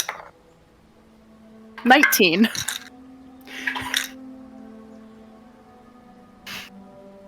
They both look at you. They look at each other, and then look back to you, and just kind of squint, narrowing their eyes. And then they slowly begin to follow the waylight. I'm so boned. I'm so fired. How about some coffee, children? Coffee's a good start, All Indimi will right. say. There you go. Kyron will also chime in. Yes, I think coffee is an excellent place to begin negotiations. Oh, you're so fired. How much are you willing to give us in exchange for our silence, Aldrin? How much what? How much of anything? I Oh, can you're give you my negotiating time. with yourself, you're doomed. I can use that. Who said that? Kyron. I feel like Aldrin's immediately like, It's got that tone, that really sinister tone kids get sometimes when it's just like, that should not have come out of your mouth. what do you have planned for then, You'll see. And Insight he check. takes the coffee from you and throws it back. I've never been afraid of children in my life until this very day. Wait, really? Oh man, you're missing out. Are children usually frightening in your plane? Not in my experience. Depends on the child. I have almost been set on fire several times. This is true. It took me a second, but I remembered, and then I realized, yes. Actually, this Kyron, is true. before I just say time, let's actually settle the amount of time. It's too So late, that- Aldrin. You know the rules, Aldrin. You've promised. Can't break a promise. And I do not follow the same rules as you do. And I have not specified my amount of time. Aldrin, agreed to those if you, terms. if you don't follow the same rules that you put down, they are perfectly capable of just telling him anyway. yeah. Kyron, Kyron is like, yeah, what the priest said. Burberry, what the hell? Burby, I swear you are a reborn fey creature. You guys will continue onwards, following the waylight. I will say, today has already been a fairly long day of travel. You guys were literally gearing up to start looking for a campsite when you found this archway. Are we wanting to push through the night following the waylight, or do we want to camp out here? Camp. Oh, we got a camp. Okay. We'd be making 8 con saves. So, it'd be a lot. I will say, Aldrin would not have given the children coffee if they were about to go to sleep. Is it in the morning? Nah, no, okay, so I want coffee now! Okay, so Burberry Fey Creature activate. The trick is to get a decaf. It's just there. boundless coffee. I don't know if it's decaf or not. It's probably not. Ask for Boundless decaf. Oh, did you- What would be the point? Did you want some decaf? Because I have a thing that makes whatever liquid I want! Would you please make them decaf coffee? What is this? It's the dragon thingy that can make spell potions. The Wakened Dragon Vessel. Holy You shit. could use the Wakened Dragon Vessel to make decaf coffee. I mean, you can use it to make beverages. I'm assuming that It you makes can ale, olive oil, mead, wine, and a bunch of potions. Yeah, I mean, Come on, for the bit. yeah, fuck it. You're gonna break the game here, Burberry. By making decaf coffee. Don't push it, okay, bud. You get your decaf, but that's all you're getting. Yeah, children. But I'll only do it at the end of the day for the next day. I'm not Okay. like.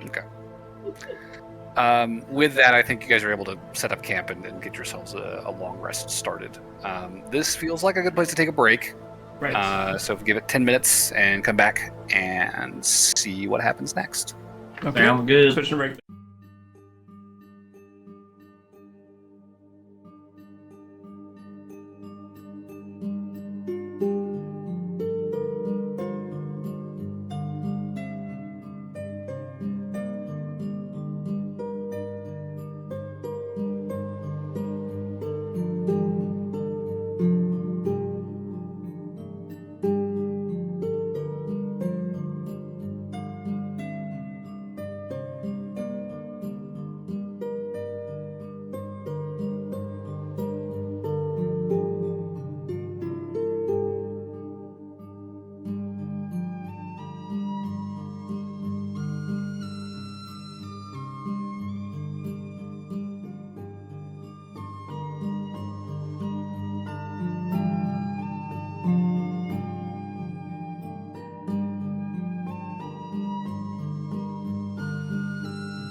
Okie dokie, stream's back.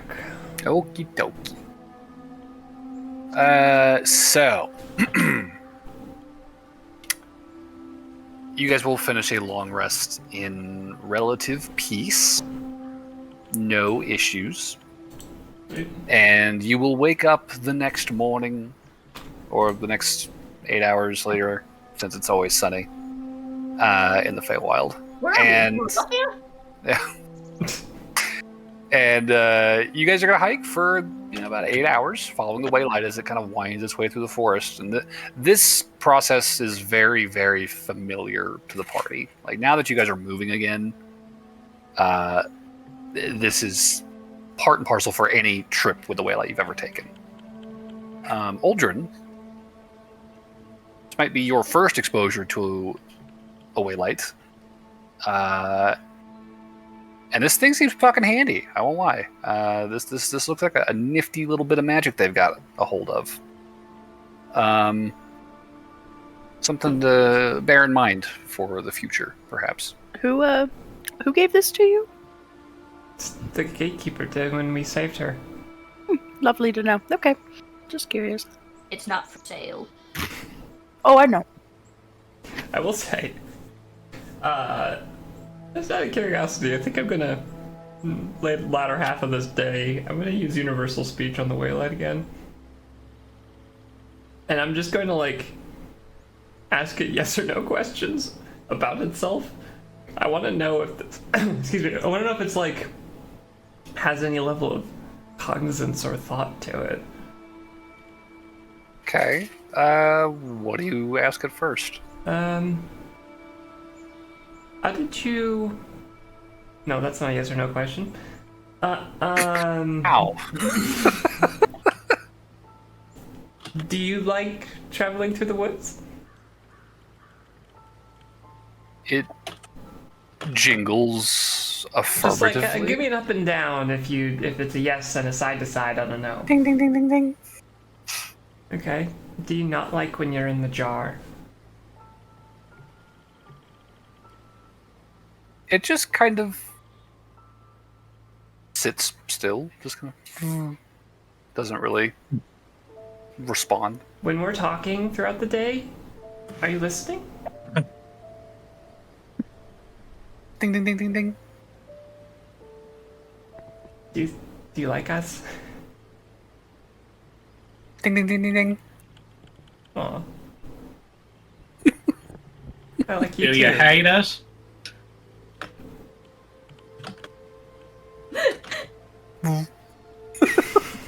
Okay, well, it already said it likes us. Well, it may not know. It's just yes ding, and ding, no ding, ding, is. ding, ding. See what I mean? It's just responding to stimuli. Oh, well, That's almost funnier, honestly. here's what inspired this. While I was on break, I was like, man, it'd be really cute if the waylight was like a little creature and we just kind of never really engaged with it. We tried to engage in it when we first got it. I doubt I could speak to it back then. True, but it kind of treated itself. I'm not sure. The way Plet described it back then was it was more like a robot or a GPS. Yeah.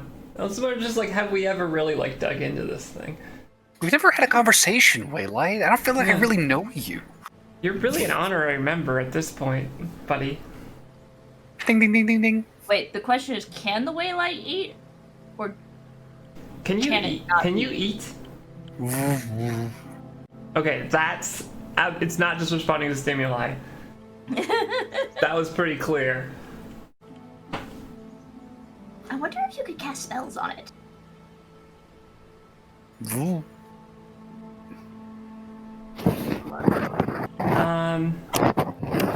Do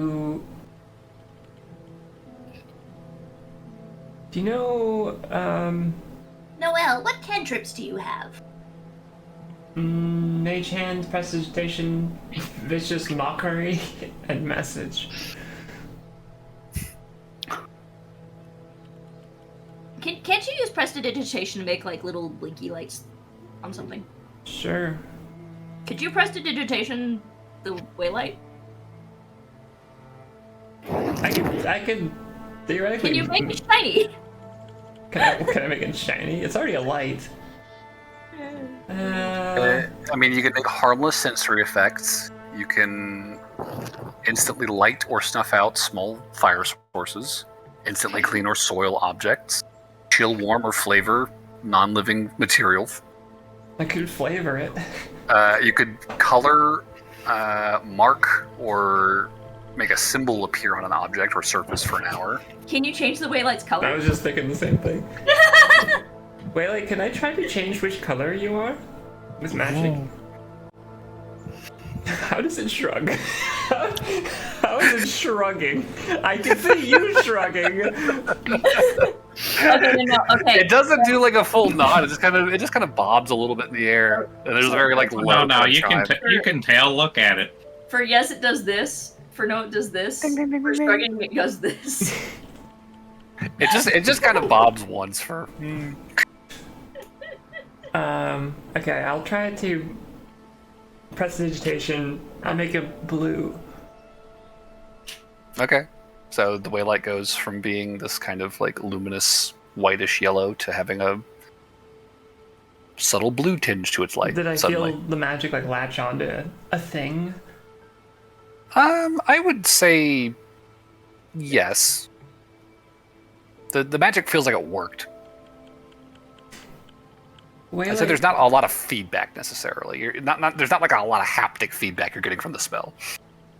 Waylight, did you used to be like a creature whose soul is now trapped in this jar and is forced to guide people through the forests?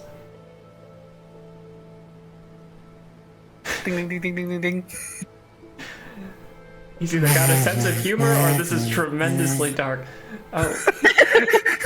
It rings and then immediately starts shaking. Like, no. Okay, I was just trying to dig into the lore a little bit. Waylight, would you like me to stop pestering you with questions and let you focus on your job? Aw. He likes talking. This is cute. Noel's gonna be fascinated by this for the next hour. Okay. Children's going to be talking to the children. The waylight is so adorable now. I like the idea that you start just asking, is your favorite color yellow? Is your favorite color orange? Oh my god, I can change the color to his favorite color. I will say, Don't ruin this for me. no, It's adorable. I'm gonna say this. It just kind of shrugs when you ask about favorite colors. Until you get to red. And then a ding ding ding ding ding. Ooh. It's got a fiery heart. Okay, I will make it a beautiful fiery red color. Kind of shimmers. Okay. You can't place it, but somehow all of its movements after that seem jaunty. It doesn't seem terribly like, yeah, it doesn't have much of a different expression beyond what it's been doing, but I do like that headcanon. That is cute. So Noelle will talk with the waylight, eventually turning it red over the course of this conversation. Aldrin, talking to the kids. Did you have something specific you wanted to talk to them about? He is just going to just be like, so how are you doing today, children? Glad we're not lost. Yeah. Yeah, we weren't lost at all. Never, ever. No, it really seems like we're not, actually, now that Yeah, we've we're got not lost this because I waylight. knew exactly where Deepholm was, so at the end of the day, Now, see, that I don't think is actually true, Aldrin. I feel like maybe you didn't know where we were there after we went through the archway. Burberry is gonna message Aldrin and say, put down the shovel. no. And He's like, see, and Jimmy like, yeah, honestly, if they hadn't had that bottle, I don't know what we'd be doing right now. I feel like maybe going through the archway was a really bad idea. well, we are with traveling companions, and sometimes we need to trust our companions because they could lead us to fruitful. Put down the shovel. Fruitful. excursions. Kyron would just be like, what would happen if we died out here? We would never die. We'll be fine. Well, nothing would happen to us. Eventually, 'cause we would wouldn't go down remember a it 'cause path, we'd be we would dead. find our bearings, and then we'd continue on our way. We would never have been actually lost. Don't these roads, like, mess with time? Yeah, what if we came out, like, 1,000 years in the future, and, like, Dad was dead, and the castle was gone, and we were too Your late? father is an archfey. He does not die. Okay, 10,000 years. I don't know. I'm just saying. What if the world blew up right now? What would you do? Yeah, Aldrin, what would you do? I would. tried. I tried. You gave I it your give- best, Berber. Aldrin's like, I would welcome it with open arms, you little shit. Well, I would give you both a nice, firm hug. to be fair, we would not have been in here too long because as soon as I realized that we were going to be lost, I would take us home. Our home, so it might be a little longer to get you back to where you're supposed to be, but we wouldn't have been stuck in there for God knows how long. See, we were fine the whole time, children. There's not Why- supposed to be in the regular realm, though. We did have Berber's get out of jail free card for all except one of us. Me, I would guess. I was about to say, I think that's you, Aldrin. I think that's supposed to be you. Yeah, that would be me. I know it would be me. Well, actually, it would have been me. Because I would just take myself back tomorrow. Yeah, I mean, He just like Kyrie was just like, why would you? Why? Well, I had him on the ropes. You gave him an out. okay. See, look, we were fine the whole time, Kyra. You can tell your father all about this. You don't get an ounce of my time. No. All I did was give you I will one- tell Dad. All I did was give you one less rope. You still have one very solid grab on the first. Okay, cool. Aldrin's gonna take out his sending stone to Kaisimian, and he's like, whatever lies the children tell you when we return, do not listen to them. They are rotten. see, you're glad you have the sending stone now.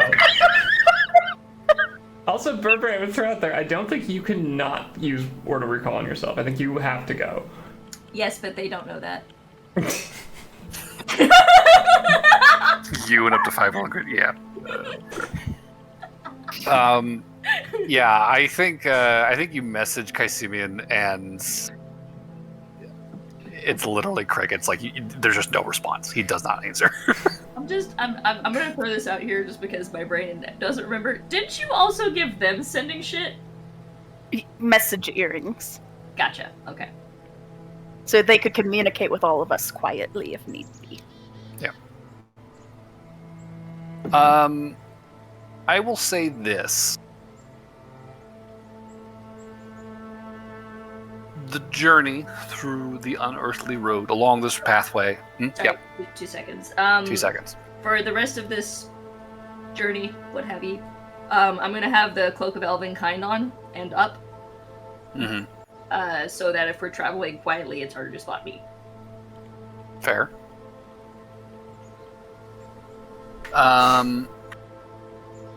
So, for the remainder of this trip, I will say things are relatively quiet. The road is peaceful, easily the most bright and non-threatening path that you guys have been on over the course of this trip. But that said, could I get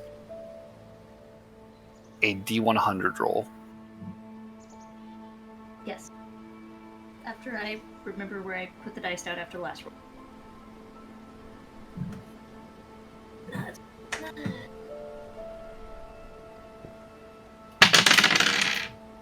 62. Or wait, no, 92. 92? 92.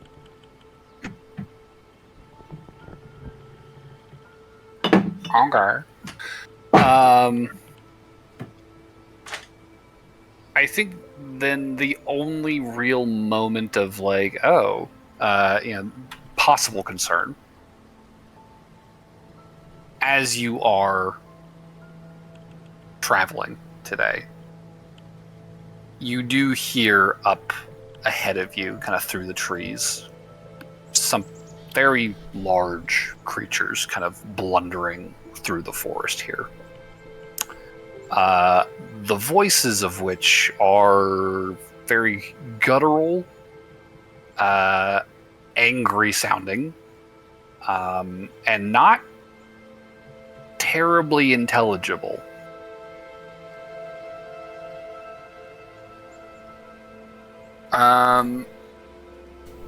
Noel, you've got... I mean, honestly, everyone's got pretty good perception to see these things. They're not exactly sneaky. You can see in the distance up ahead, kind of not quite crossing your path, but definitely kind of like bisecting it at like an odd angle. There is a large group of these very, very tall, muscular, humanoid figures, kind of pushing through the trees like they're, bamboo reeds almost. And these guys are probably a solid like 20, 25 feet tall. You count maybe half a dozen of them. Damn. Big giants, right? That are just kind of plomping through the forest. And it sounds like they're bickering amongst themselves. Although, again, it is kind of hard to make out what they're saying. I will say, actually, Aldrin and Barnaby, I mean, you would both realize that these guys are not speaking Sylvan. This is something else entirely. Does anybody in the party speak Giant? I certainly don't. I could. I'll speak Giant. Let's cast Tongues. Nope, I don't. Okay. I figured not. But yeah, I mean, listen to these guys. I mean, it's language, but it is largely unintelligible at first and very brutish sounding in their tone. Tongues. They are not happy. So, Burberry, what are you doing? Tongues. Tongues. Okay. The voices begin to kind of warp as they reach your ears now, and you hear a very plain... these guys are lost as fuck. And they are not happy with each other about it. You said you knew where I was going. I said not to go into the mist. You said there's food this way. And it just goes back and forth between these guys, constantly arguing back and forth. And they're just, again, just angrily stomping through the trees, carrying on their way. Is there a check to see if people counts as a meal for food for these guys? I'll say give me a nature check. Can I ask Aldrin? Aldrin? I was about to say Alderon. I was like, no, that's not right. Aldrin, if he could, if he knows as well, since he's more native than I. They're giants. You said nature check? Yep. 15. 15. Okay. Nature, you say? I have a -1. Oh, 18! Impress yourself. I do know this for some reason. Well, I know about giants.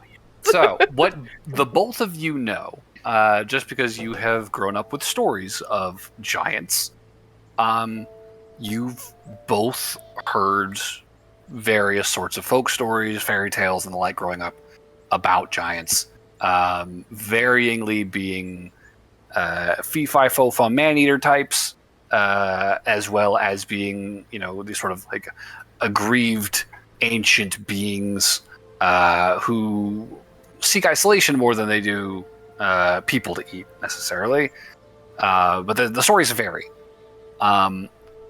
What you would know, Burberry, that Aldrin does not know is that in Vergos, at least, the giants that do live on the plane generally keep to themselves in the south. Well beyond the last kind of frontier of civilization heading that direction. Beyond New Girmish, which is one of the only orc majority cities in Vergos. They keep to the forest and the mountains, and they do not interact much with people. And you genuinely don't know a lot about them just because they really haven't interacted much with the rest of society. Like, they really do keep to themselves. But you do know that you don't really hear a lot of stories about giants eating people as a result of that. Like, actual, verifiable stories. Uldren, however, being a native to the Feywild, you would recognize these guys specifically as what are called Fomorians. These are cave-dwelling giants. You're not sure if they're necessarily Fey themselves, but you do know that they are common to the Feywild at this point in time. And you would know these guys will absolutely eat people. These are not friendly. These are very, very angry, easily upset, easily offended, not terribly bright, very aggressive beings. These are not people that you want to deal with, especially if they're hungry. We should avoid them. They will eat us. Yeah, I think Burberry like starts to raise his hand to say something, and Aldrin just puts a hand on it, like on top of it, like.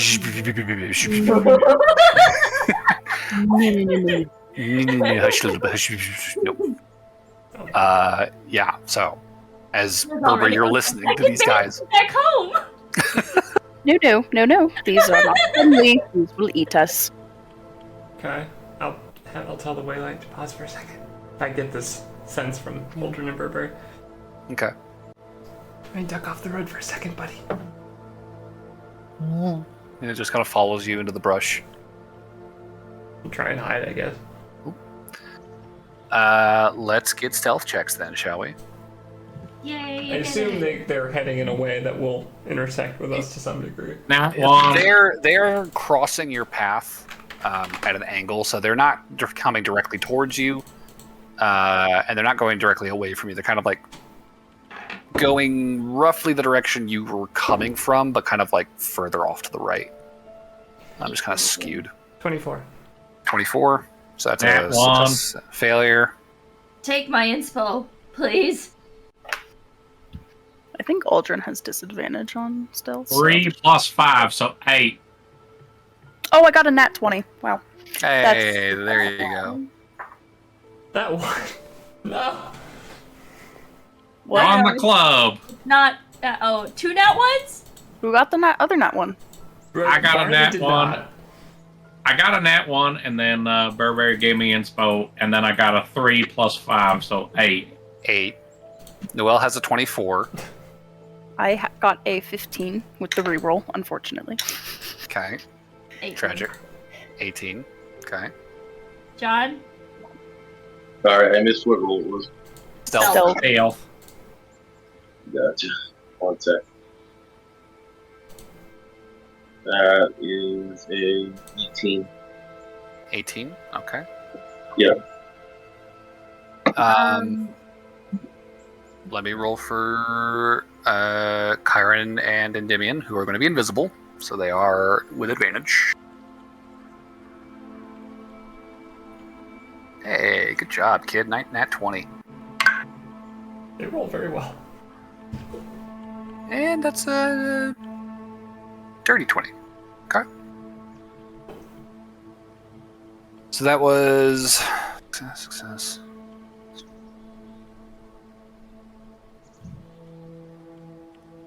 Burberry, you got an 18, you said? Mhm. And John got an 18. Yeah. Okay. I think Uldren and Barnaby would be the two lowest. But a 15, that's not that bad. It is technically a failure. Oh.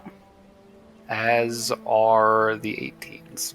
Oh, These guys have some Are fucking passive they- perception, turns out. Oh, And that's perception. yeah, as you guys are scrambling into the brush, you eventually watch as these things kind of draw close to the path that you were on.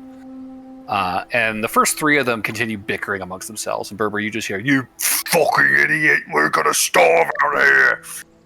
As they, push and cajole each other. But eventually, like the fifth or sixth one, at the back of the pack, it's like, "Oh, wait a minute!" And they all kind of stop, like, "What is it now, you lummox?" And the big guy in the back, he kind of points down at the trail and says, "There's footprints here." Ooh, and you watch as these guys all kind of turn back and begin crowding around the spot where you guys left the trail. This is probably, 30, 50 feet out, give or take, from where you're currently hiding. And you're just kind of watching, just like, oh, fuck. And you see them kind of all squatting down around the trail. It's like, "Look, big footprints. This fella's heavy. Here's a couple of them. We'll find out when. There's food to be had."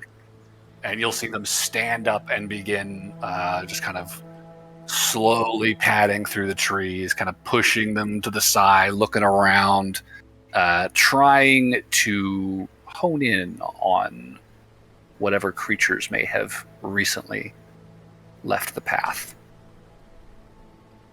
And I will say, Noelle and the kiddos are pretty well hidden. But for the rest of you, these giants are getting uncomfortably close to your hiding places. Noelle, do you still have the thing that lets you control someone to do something? might not work on them. Works on persons. Are these persons? In a person shape. How It's like how frantically person-y do messaging they back and seem? forth. I'll say give me a nature check. I'll help with that. Or Arcana. Nature or Arcana. Oh, Since we're asking about a spell effect. Those are terrible for me, so. 17. 17. 11. Arcana. 11. Okay. I will say, Noelle, you're not really sure. I really don't know Burbank. But Claire, Mr. Cleric, the more you watch these guys, the more you think about it. These things feel a little bit beyond the ability of a whole person to tie down. No, or not a dominate person Okay. to control. These are giants. These are All much right, more in than that just case, humanoids. When one gets close to us, I'm gonna cast Geas on it. Oh, Ooh. if you want to. I had an alternate plan, but you go for it. Oh, okay. No, it's because my plan was to have it lead them away from us and say, "I see him over there," and then like lead them in that direction will- so that it's a minute to run. Right. Okay, I got... So, okay, I'm just gonna flat out say that so that we can work this out. I could, if there's only one that's getting close to us currently, I could just hold monster him. And he just stops in his tracks and we fucking book it. And see if we can get away from the rest of them. So they have fanned out in your general direction. And like I said, Noelle and the kids are feeling pretty confident in their hiding place. You guys have found like a good, like, deep nook under like a tree root, that it's very Lord of the Rings Fellowship moment, hiding from the Nazgul. Of course, the book I know everything about. Which you know everything about. So you guys are really tucked away in there, but the rest of the party has kind of scattered to other spots that are a little bit more exposed. And as you're watching them, it's just like, oh god, the giants are gonna fucking see them. Like it's nerve wracking. Okay, so the giants are kind of fanned out. So Right. there's probably like one or two that are closer to you, while the others are like off to the sides. oh, Um, okay, you know what? So what do you I'm thinking? just gonna do this because I think it's what Noelle would do, or whatever it's worth. I'm gonna upcast Hold Monster Ooh, okay. on the two that are honing in on the hiding spot that I know the rest of the party is at. Okay. All right. That's going to be 2 wisdom saves. Mm-hmm. Well, good thing these things are dumb. It's a dirty 20. Oh my god. Nothing fails saving throws anymore. I'll try Can you Silvery silver Barbs it. All right. I was waiting for it. Yeah, Wait a second. If you are what you eat and they eat people, doesn't that mean whole person would work? So that's a 17 for that guy. That'll fail. this is Aldrin and Barnaby bickering, and that's why they're finding us. No, that's not how that works. They are not people. They are giants. Okay. Right. Second one got a 19. That's one over. I'll Gius that one. Okay. So one of them freezes in place as he's searching. And as his buddy feels something like, what was that? Berber, you kind of like, behold, Just like that. a quest! It makes exactly that sound. I love how Burberry suddenly becomes very English and also an NPC. I have a quest for you, sir. So this guy needs to make a wisdom saving throw against this, or be charmed for you for 30 days. Okay. I mean, either that or he could take 5d10 psychic damage. All right, that is a 19 plus Oh my number, so god. These guys must They have are- decent wisdom, or plus just rolling absurdly good. I have literally rolled 17s, 18s, and 19s this whole time. Well, I mean, Take those dice away from him, please. I know. He He's doesn't talking fail about saving getting. throws.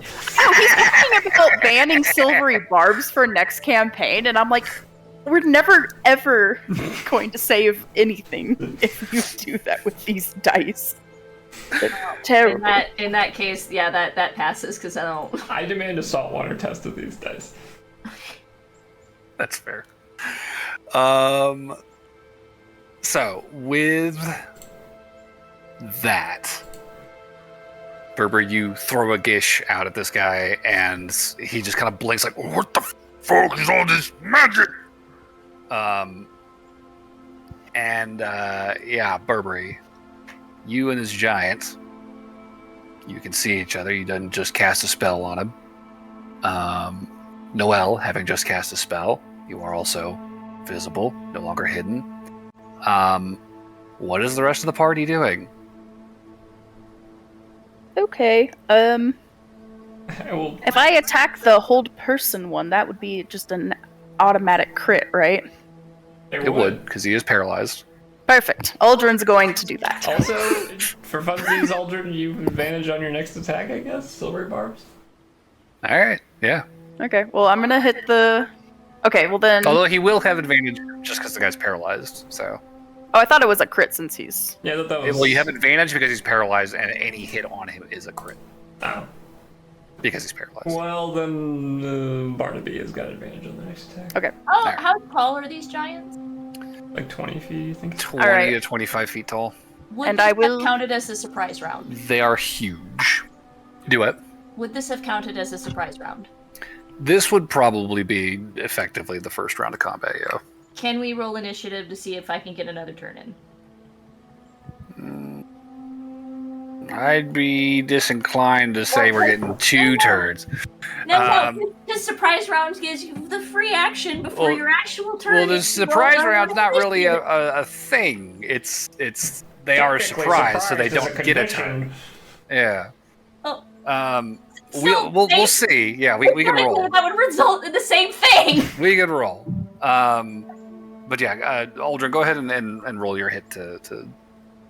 Do I have to roll a hit? I thought it was a crit. You need to have actually still hit them.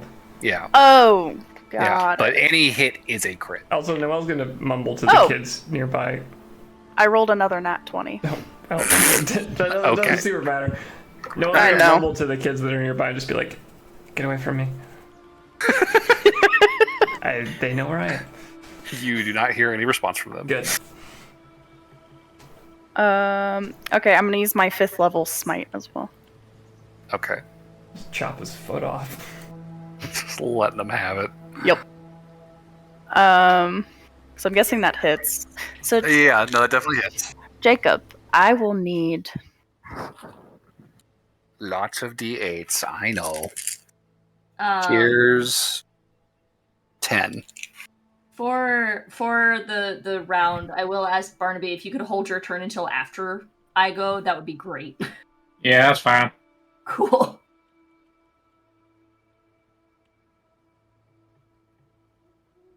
So how? Oh, because that's doubling. Okay, that's right. Okay. So Get some fight music up. 6 for the smite. So I need 2 more for that smite. Oh, here, let me go into my bag.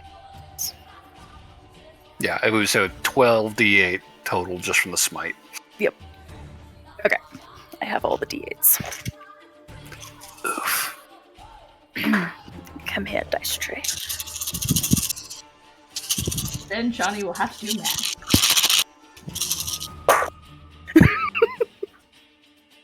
Ooh. Pair 5s and 5s and 6s and 4s together to make 10s easier. The bones have been kind to Chon Chon, it sounds like. They have been kind. I got 4 8s. Dang. Okay, so that's 32 right there. Yeah.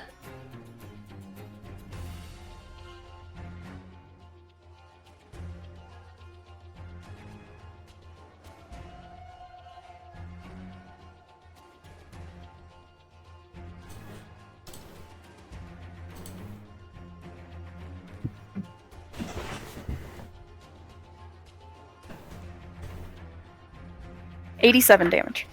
Whoa! That's a lot of damage. Big damage on that first hit. And you added your modifiers and everything too. Yep. Okay.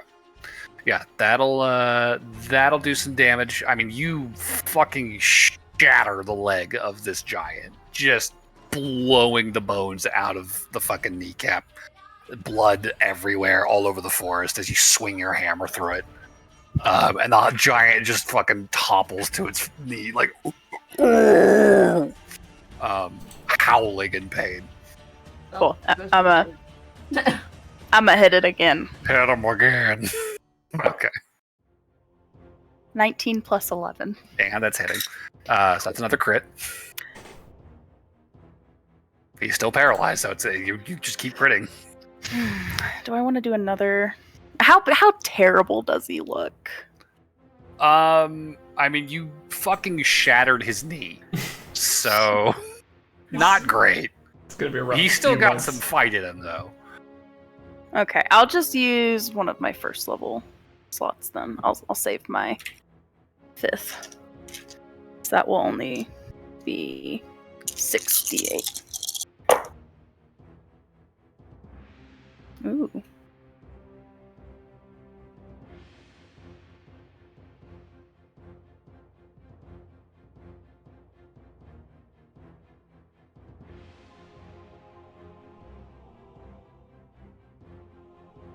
$46 damage. 46. Oof. Okay. So 46 and 85, you said? Jesus. Yeah, this... Okay, so you fucking club his knee in. He falls down, and he's low enough now that you can get a solid hit across his face. And it's, again, just a spray of blood as you cave in, like, the cheekbone. You see one of the eyes bulging, teeth flying out of his mouth. Big hit as this divine energy just explodes across him. This giant is now down on one knee, on his elbows, like like panting. Like, this guy sounds like he's moments from dying. He is in terrible shape. I thought it was 89 damage I did. 89 plus 46, was it? It's a lot. It is Okay. a lot of damage, and that is almost enough to kill him. Damn. I will say I'm terrified that 130 plus damage did not kill him, and there's 6 of these guys. It'll be fine. They're on the bigger side. Yeah. I got an 18 on my initiative roll. Okay. Yeah. If we want to get initiative rolled, Damn, I'm just rolling great right now. 1 of 4 for Barnaby. Also 24 for Noel. Unnatural 20 for Aldrin. all right. 24 on Barnaby, 24 on Noel, 18 on Burberry. How much was Aldrin? 20. Nat 20. No, just 20. Okay, just Dirty 20. Dirty 20. And then John, initiative, please. That would be a 20. 20 for John. Okay, and then Morian. They old fucking hot garbage. Alright. So yeah, he is in terrible shape. So Noel, Burberry, and Aldrin have gone so far for the first round. So that'll be Barnaby and John are the last ones to go, and then we'll start the next round because they are surprised by this. All right. I can't be surprised. Please hold your thing. Not until you, I go the giants again. are surprised. Barnaby specifically, please hold your thing until I go again. Yes, I will do that. I will hold Bertha. Thank you. Because I'm gonna cast silence so you don't attract all of the things. I was just thinking of that too. You will have advantage on that attack, Barnaby. Good. Am I good to go, or you want me to hold too? I think you should be okay because your attacks aren't quite as loud, or if they are, they're not going to be nearly as loud as that 130 something damage that just went. Yeah. He just smacked him with a hammer. I mean, Twice. yeah, it's the same weapon type because John just smacks with the pointy stick. Like, Yeah. Okay. Well, how do you know I have a rough battle map set up. Oh. So I will stream that for the party so you guys can see what we're looking at. I don't know how long we'll need it if you guys want to bail, but it's here if you need it. So it is streaming. Okay. So John, anything from you? Let me check the stream really quick. Okay. Loki So, has some rumbling vibes. I won't lie. Just a line are of we giants. are we fleeing, or are we fighting, or what are we doing? We're at least gonna try and stop these ones that are closest to us, probably, because they're the ones that are gonna fuck everything up. Okay.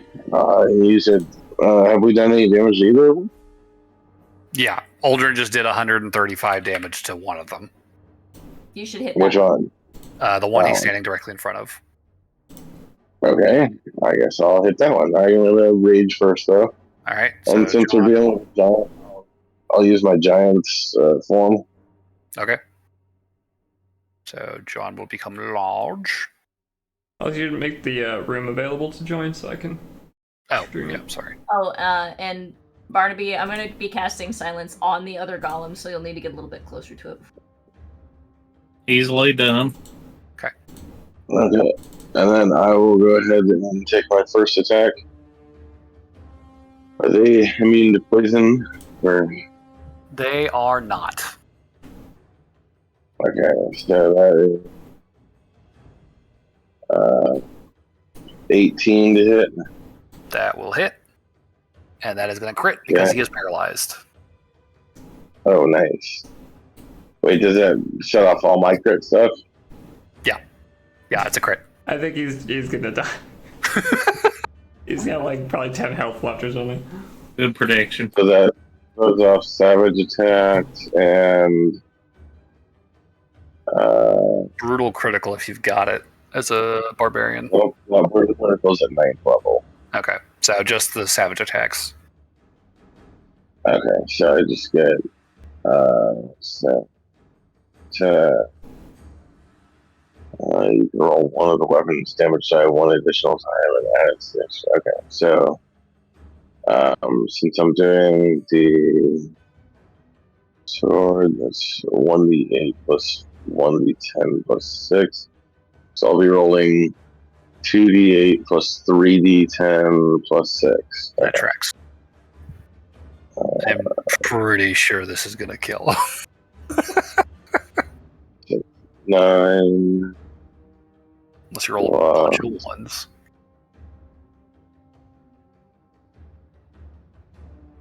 20 plus 6, 35. 35? Yeah, no, this is a dead Fomorian. You fucking clobber this guy, and he is he goes from barely hanging on as his face is caved in by a hammer to just gushing blood onto the forest floor and collapses. D6 actually. Plus 4, so 40 damage actually. Okay. So yeah, he's very dead. Very, very dead. There is one other giant that has already caught sight of you guys because Burberry tried to gash him. So if you want to move on him, that is an option. Yeah, I'll move over to him and use my extra attack. Okay. And this is just going to be a regular attack. Oh my god. I just rolled in that 20. Okay, there we go. 2 crits. So make it happen again. When was the last time I legitimately critted in this campaign? Dear God. I think Oh it my was God, okay. probably against... I think it was against the Leviathan. Spawn. Was it? Oh. I think so. Okay, so that means... so that is going to be 1d6 plus 2d8 plus 3d10 plus 6. I thought it was 2d8 plus 3d10 plus 6. So because my giant form, I get an extra 1d6. Gotcha. Okay. I forgot to add it at the beginning last time. Okay, so then 2d6, 2d8, 3d10. Oh, the extra d6 gets an additional as well? Whenever you crit, you double all damage dice. Oh, sweet. Okay.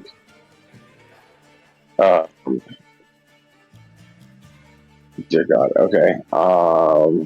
Yeah, that's a handful of dice.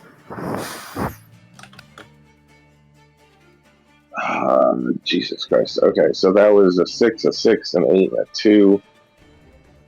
And then 3d10. 22. So hang on. So that's 22 plus 7, 9, and 1. So plus 17.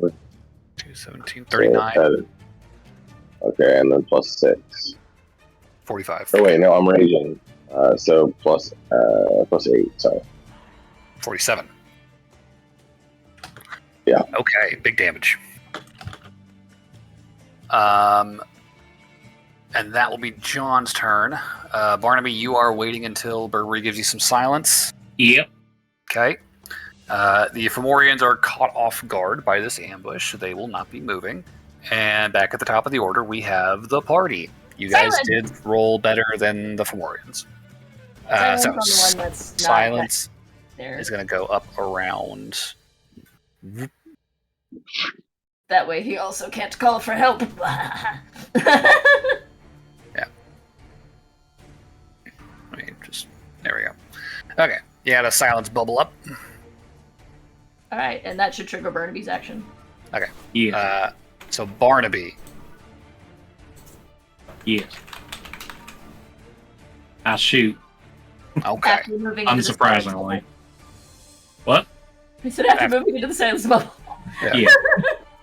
All right, I should probably do that. Roll your hits. It just fires anyway. Anyways, I start blasting. All the other giants see where it comes from, but the one he's shooting is like, whoa, it hit me. Why am I bleeding? Why does this hurt so Oh. bad? I will get inside L bubble and shoot the one in L bubble. Alrighty, go ahead and roll to hit.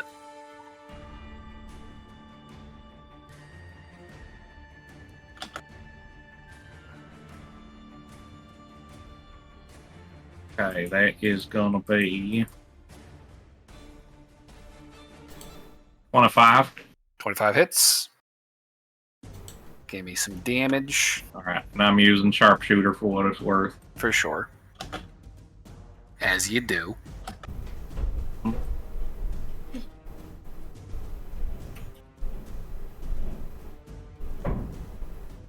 That is 35 damage. 35. Big damage. Okay.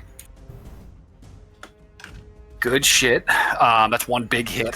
Fire He again. bleeds profusely from that wound as you take another shot. Go ahead and roll to hit. One to 6. That'll hit. Not as good damage though. Let's see.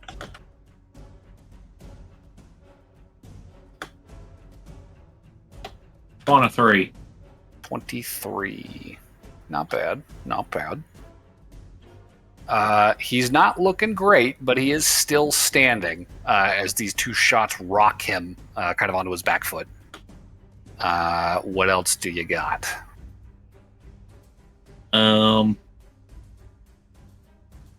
Bark, finish the job. Use flamethrower. Bark. So he has to make a dex save and beat a. Oh, what was it? I think a 14. Whew. Hell yeah. Well, I'm it's just sure he can easily do. that is a flat 15. All right. I think they take half damage with that. These giants are rolling real fucking good. Yep. Half as much on a success. So right. The. Oh, you actually rolled good numbers. That is 13, so that'd be 6. 6. Okay. A little bit of a singe. Kind of going for the eyes. He's like, no, stop. But you can't hear anything because it's dead silent in the bubble. That brings us to Noel, Uldren, and then the Giants. What are you two doing? And didn't Barnaby get a 24? I did. Yeah, Barney just went. I just did my turn. I thought that was your reaction because you held your action. Oh, well, his reaction would be one attack. So go ahead and make a No. second attack. Or a third attack, excuse me. Wait, why would I get a third attack? Because your held action would have been an attack. I'm confused, but all right. I'll take a free extra damage. If you readied an attack when Burberry cast silence, that would have been an attack, and then your actual turn would be the two attacks. So All right. total of 3 attacks. Peter is correct. Then that one I wouldn't be able to sharpshoot, so that would be a little bit better to hit. That would be a 32 to hit, Okay, that'll hit. and then a 1 of damage. 20 damage. Okay. Not quite dead, but looking pretty bad. This guy is bleeding profusely from multiple gunshots and a pretty big sword swing across his abdomen. He's looking woozy, to say the least. Anything else on Barnaby as far as like bonus action or? I already did my bonus action. I am good. That's right. That was Bart. Okay, so Noel and Uldren, you are left. I'll go ahead. I figure you can kill this guy. Yeah, Uldren will just go smack the other guy. All right, so you run up under John and take a swing at this Fomorian. Mhm. Go ahead and give me a roll to hit. 18 plus 11. You're hitting. Give me some damage. Okay. I guess I'll smite. Well, Your call. he just doesn't do a lot of damage if he's not smiting. As his basic hits. Yeah. We'll see. We'll see what happens. Okay, not terrible. 16 damage. 16.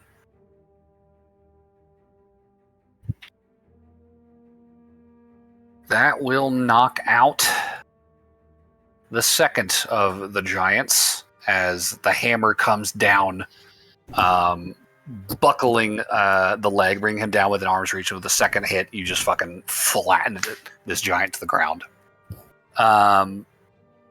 Nasty shit. Good job, Aldrin. There are 4 other giants off in the periphery who are slowly kind of realizing, oh, our buddies are falling. What's happening? What is the party doing? Are we standing and fighting, or are we trying to bail right now? Let me look at my spells. I'm trying to figure out if there is a way to bail on this easily. I might be able to do it. Let me see. I mean, Are we around any stone things? There's a lot of trees. It's not really a lot of stone sticking up out of the ground. It's a pretty flat landscape. Is there any stone ground? So- okay, so go ahead and draw like the line of the path we were following, maybe, so we have a better context for that. Okay. We'll say you guys had been kind of going that direction, and the giant's path, more or less, went like this. Okay, so these guys like moving this way to search, or They were kind of coming down. I guess they probably should be like fanned out this direction, but same basic thing. okay? I think we should go back the way that they were coming. Yeah. But I would also like to take a second to cast Detect Magic to see if they had anything good on them. I we can should- make 4 people invisible. If anybody else can cast invisibility. I can't do invisibility, but I can get one of us out of here with Dimension Door. The kids are already invisible, so there's that. I feel like Kyron will Aldrin will message Kyron and ask him if he can turn somebody else invisible. I can do 2. That's him and his brother, yeah. Okay, wait. So Aldrin's got 4. We'll say Aldrin, Barnaby, John, Burberry. Yeah. Oh, we're fine then. Because then I can just Dimension Door myself. No, Okay. I actually, if you want to make everybody invisible, I can also cast invisibility. Oh no, I'm not going to be invisible. Thank you though. Pete's like, excuse me, I have been I working on this made a standard. pact with myself that only I care about. So. Okay. Aldrin will make everyone invisible and be like, "Come here, children, come to me." They're already invisible. I know, but so that he knows where they Oh are. yeah, hold my hand, basically. Yeah, basically. Yeah. I'm guessing these 2 giants that we felled didn't have anything magic on them. No, not really. They had clubs in their hands. Very big, fucking, very roughly. Like, these look like trees that they basically ripped out of the ground and then stripped the branches off of. I figured that might be the case, but I figured since they were men-eaters, something that they might have eaten might have had something, so I just don't... You're not really picking up much magic off of these guys. They're No, just there big, is horrible, there giant is people. a magic item. The problem is that it's deep within their stomach somewhere, and I ain't getting that. Guys, wait, I have to cut into his guts to get this sweet loot. I I don't will have say, time for that shit. just in the interest of giving us the best possible chance of making this work, I think I might just run up to Barnaby and ask if he wants to Dimension Door so he doesn't have to make a stealth check. You do That's tend to fail. Are we a silence bubble? Oh, I right. can. What? I'll write it in my notes. Okay. You guys are really having to fucking rush this coordination because, like, end of this initiative, the Giants are starting to move. Object interaction, right in my notebook. I Movement will. prompt to Barnaby. Oh, no, it's fine. I'm gonna move away from them on my turn, since technically I had used my movement on the last one. Right. And I will drop the silence bubble so that. Okay. Sure. Okay. Move away from giants. Drop silence. Okay. I will just start making people invisible after the children are near me. The children have not said fucking shit. No, but he messaged them. Oh, he messaged them? Okay. Yeah. Yeah, I mean, Kyron told you, he's like, I can do 2. Then he'll message him again. Okay. And say, Come to me, we're going to turn invisible and run. I'm already invisible, where should we run? With us, come to me so I know where you are. Because you can't keep track of invisible people when you're also invisible. Exactly. They can't see me if I'm invisible. Kyron's scared of that. Kyron's scared of what? Of approaching the giants. Dead. Yeah, I mean, I will say, I guess for their turn, then very, very, very reluctantly, they will dash towards you. You would feel invisible hands at your waist. Okay, cool. So he'll make everyone invisible, then he'll make himself invisible last, and then he'll just hold on to their cloaks and usher them along. Okay. Noelle, you are dimension dooring with Barnaby? Yeah, I guess if we're all heading the way the giants came from, then I guess deeper into the forest. Aldrin will also feel a small hand at the back. I'll just say He's not running alongside that too. 150 feet, so that we're not totally out of range if something goes terribly wrong. Okay. You're within Barnaby's shot range. Yeah, basically. One willing creature of your size or smaller who's carrying gear up to their carrying capacity. Yeah, alright. Yeah, so in the interest of escaping this combat, then, you guys execute this plan to bail. Noelle is going to cast a spell, teleporting Barnaby and herself away, out of sight, behind a tree. The rest of you, invisibly, I will need you to make stealth checks as you attempt to sneak away from the giants. Do I get... You will have advantage because you are sneaking invisibly.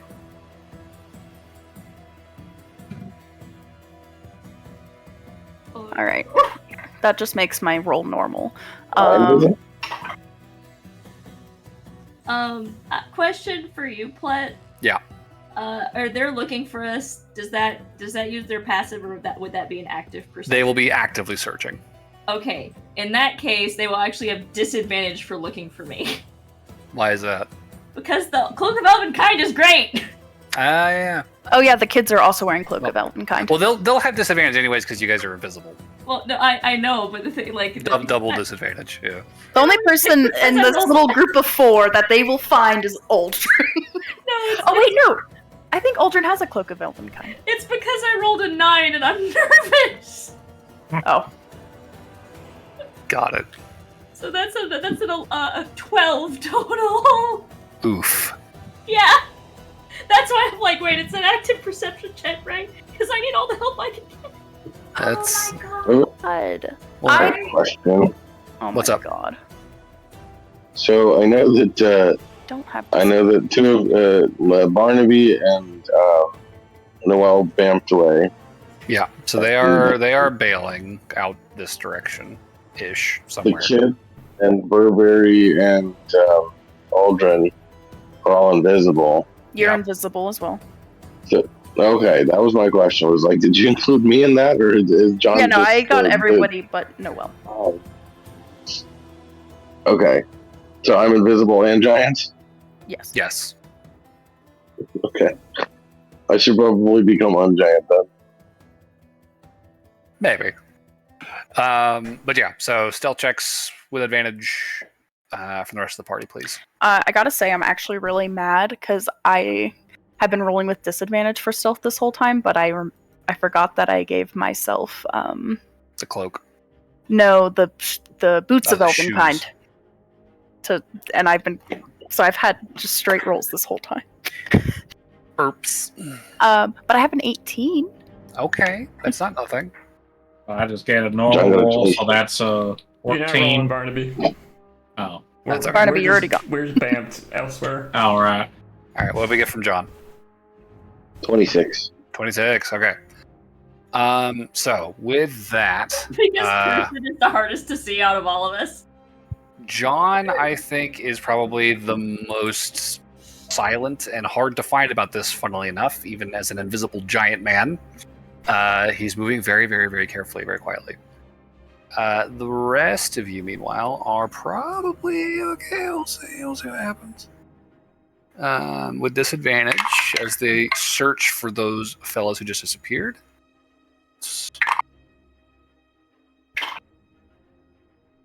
Okay.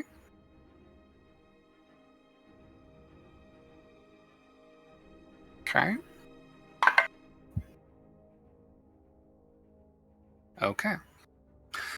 They also have to figure out that their comrades just went missing. Well, I mean, they would definitely, having looked over, hearing, a bit of a ruckus, and then seeing this flurry of figures suddenly vanish as, two of their buddies, collapse to the ground. There is definitely some uproar from the remaining giants. It's like, what's happened over there? They all start converging, trying to figure out where you guys went. John, I will say, is definitely in the clear, but Burberry, Aldrin, and who What else are is these there? giants' perceptions? They got some good passives. I thought they were doing they're good. active. It is an active, yeah. They have good perception scores. So they are definitely kind of still on your heels as you guys are escaping. You're trying to move through the brush as carefully as possible, trying not to disrupt anything. They don't see you clearly; you're invisible, but they are definitely still kind of trailing you. You can tell. It's not a great situation. Okay. Okay. So we'll say that they're all probably. I don't know if you were initiative or ish. I think at this point, since you guys are kind of in retreat, we'll just kind of go back and forth. Alright, Noah's got a plan. Barnaby, please stay here. And stay quiet. I'm gonna cast And do. You got it! I'm gonna cast Dimension Door again on me. Oh. Okay. I'm gonna go 300 feet in the direction the giants were just walking. Over this way? Behind them? Yeah. Okay. So just fucking slingshot yourself. And I'm gonna scream. Okay. Sure.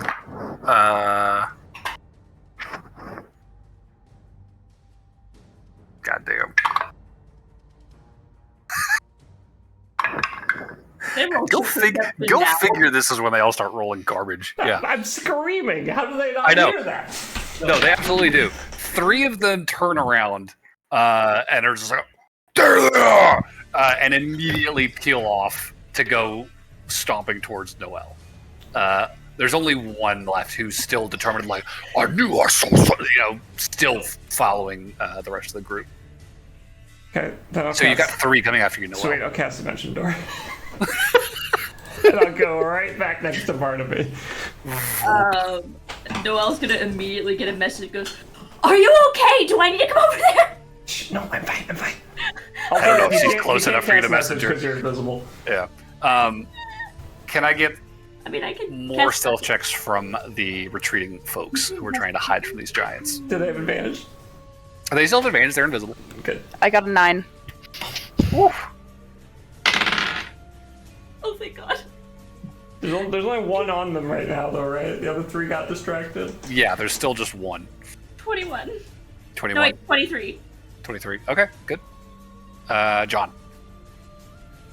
You are muted. Yes. I need a stealth check, por favor. Oh, another one? Yep. Okay. If the party is still in Right. retreat, then yeah, stealth is currently the way out. Do I have a chance to do giant define? What was that? Did I have a chance to go small again? Yeah, you could be able to turn that off. So Okay. Am I advantaged still or no? yes, you are still invisible. Okay, so that's not as good as last time. That is a 17. 17. Okay. So I will say, Burberry, you are starting to get away from this giant's trajectory, kind of veering away from it. Just making sure that it's not following you. You're being very, very careful the way you're stepping. John, I think, a little concerned watching, trying to get a sense of like, where are the others? What's going on? Kind of veering a little bit closer to the giant as a result of that. Aldrin, meanwhile, you got the kids under your arms. You're just fuck. The giant definitely seems like he's got a sense of where you're at, Aldrin. Baby. You see him like raising his club, like there's something down there. If he hears him say that, he's going to shove the kids away from him, like forward. I don't know that he would understand since he's speaking in giant, but Oh. there's definitely something very threatening about what he's saying. Yeah. It's like, hey, mercy, as he raises the club. The kids are fucking bailing from you for sure. They're like, no, Yep. we're getting out of there. So he's gonna roll with disadvantage since you're invisible. And then good thing because that was a nat 20. John speaks giant, so he would understand all this, right? Does John speak giant? Yeah. Oh shit. Okay, yeah. So then, Friend. very weird accent on these guys, but yeah, you would be able to track what they're saying. Unfortunately for me, that was a nat 20 and then a 3. Yay! So 12 to hit Aldrin. Nope. Okay. And he can't see you, so he can't do his other thing, so he's just going to swing the club again. And that's a 9 plus bonus and a 60. So 18 total. Does that hit Aldrin? Nope. He's just... Where are you? And yeah, Aldrin, you are just like... Don't fucking touch me. Just keep going. Just keep sneaking forward. Eventually, you'll get a good roll on one of these stealth Yeah. checks. Well, I had an 18, and apparently that wasn't good. These guys got a +8 on perception. I'll just say that. Like Oh. they have stupidly high perception. I'll give my next stealth roll a go. 15. Probably still not high enough. Oh, that is a 6 plus 8. 14. Oh my god! It happened! He is desperately just like clubbing the ground where he last saw you as you are just creeping away from him. At this point, I'll say that everyone's gotten at least one successful one. He's very occupied with where Aldrin was. The other giants have like run off into the forest towards where they last saw Noelle and are like yelling and cussing at each other, like, "Where the fuck is she? You lost her, you idiot! Now we're 2 down." It's turning into a mess over there, and you guys are just creeping very, very urgently away from this mess.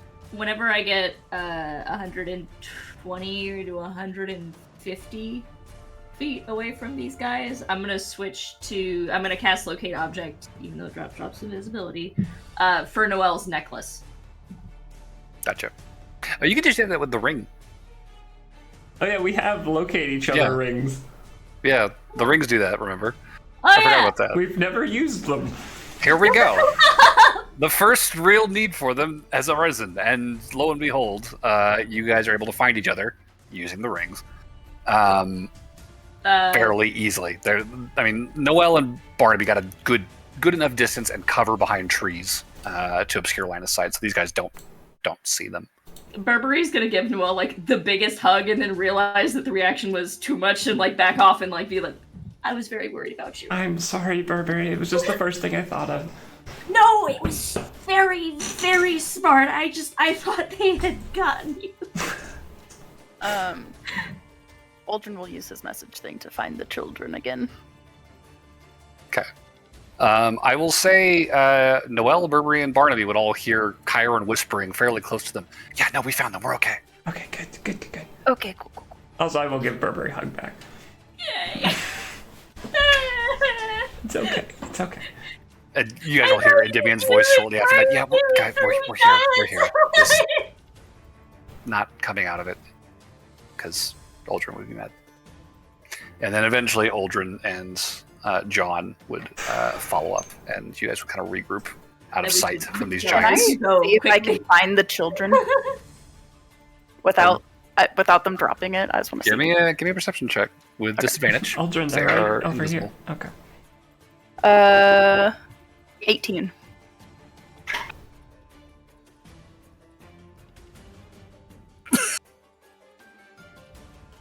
Nah.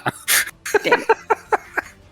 He was gonna try to grab them and be like, We should go. That was another net 20 We should wait a second for them to get some distance, but yeah. and a 19 plus numbers for Are the other we? one. Oh, are we heading the same direction that they are? Well, they're No, just you- passing beyond the road, basically, so we need to wait a couple minutes. I mean, you guys are basically going to kind of loop back to the road eventually to your path. Yeah. With that, you guys can kind of hold tight, listen, watch for some sign that the giants are losing your trail, and they certainly do. You hear the voices, angry as they are, fading off into the distance behind you. And before long, all that's really left in that clearing are the two giant corpses, just seeping blood into the forest floor. But you guys would be able to eventually kind of slowly loop your way back towards the path you were on, and with the waylight out, continue on your way.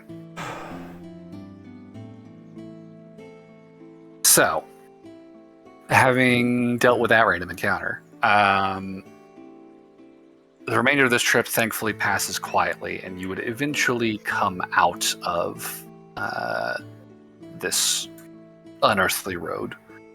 You would find the trees beginning to sort of shift around you. You're going from these towering, beautiful, sky-spanning branches to much more alpine firs and spruces.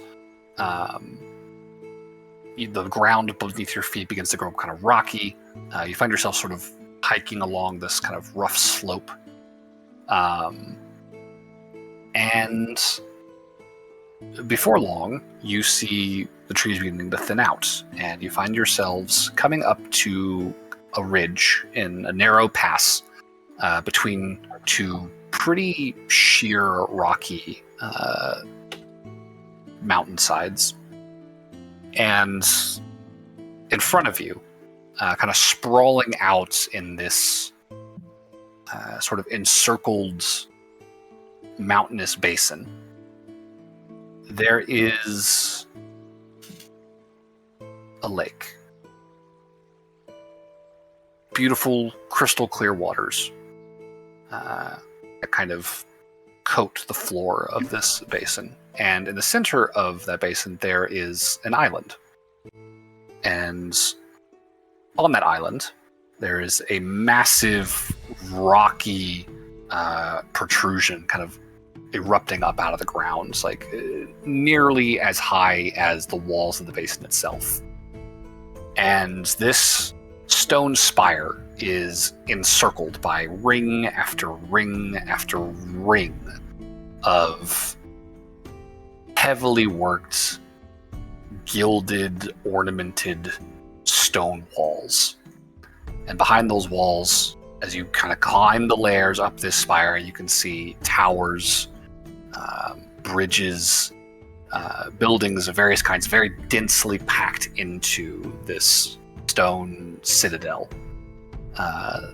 that encircles this rocky spire. And Aldrin, you've been here once or twice. Cool. I just wanted to make sure this You would sounded like recognize high water, low-key. this is Deep Home. Okay. You can see, you know to look for. It takes the others a bit to kind of locate. You can see the bridge that kind of spans this natural moat from kind of the base of the basin's shore, kind of across the lake towards the island. And you can see a few of those bridges actually that kind of span out in various directions towards the valley walls. And it looks like you guys have bypassed a pretty decent chunk of your trip with a single day's walk, which good use of magic archway, I think. Yeah. Congratulations. We did it. With that said, there was one thing that I wanted to get to before we started an encounter. Noelle, I did want you to make an insight check for me, as you had kind of spent the day conversing, interrogating almost the Waylight. Yeah. I'm just gossiping with it. Spilling the tea.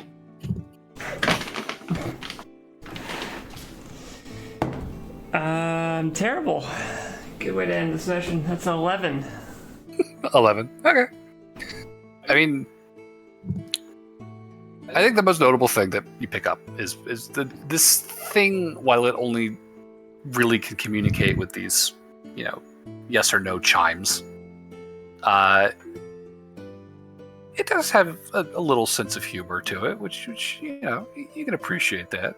There is some personality underneath that very kind of distant, unknowable, spiritual malaise that kind of enshrouds the Waylight. I feel bad for having not talked to it for so long. Oh, I have a random idea for you later, Pete. Okay, I'm looking forward to it. How would you feel about having True Sight cast on you so you can look at it? Oh my god, what if it's a handsome dude?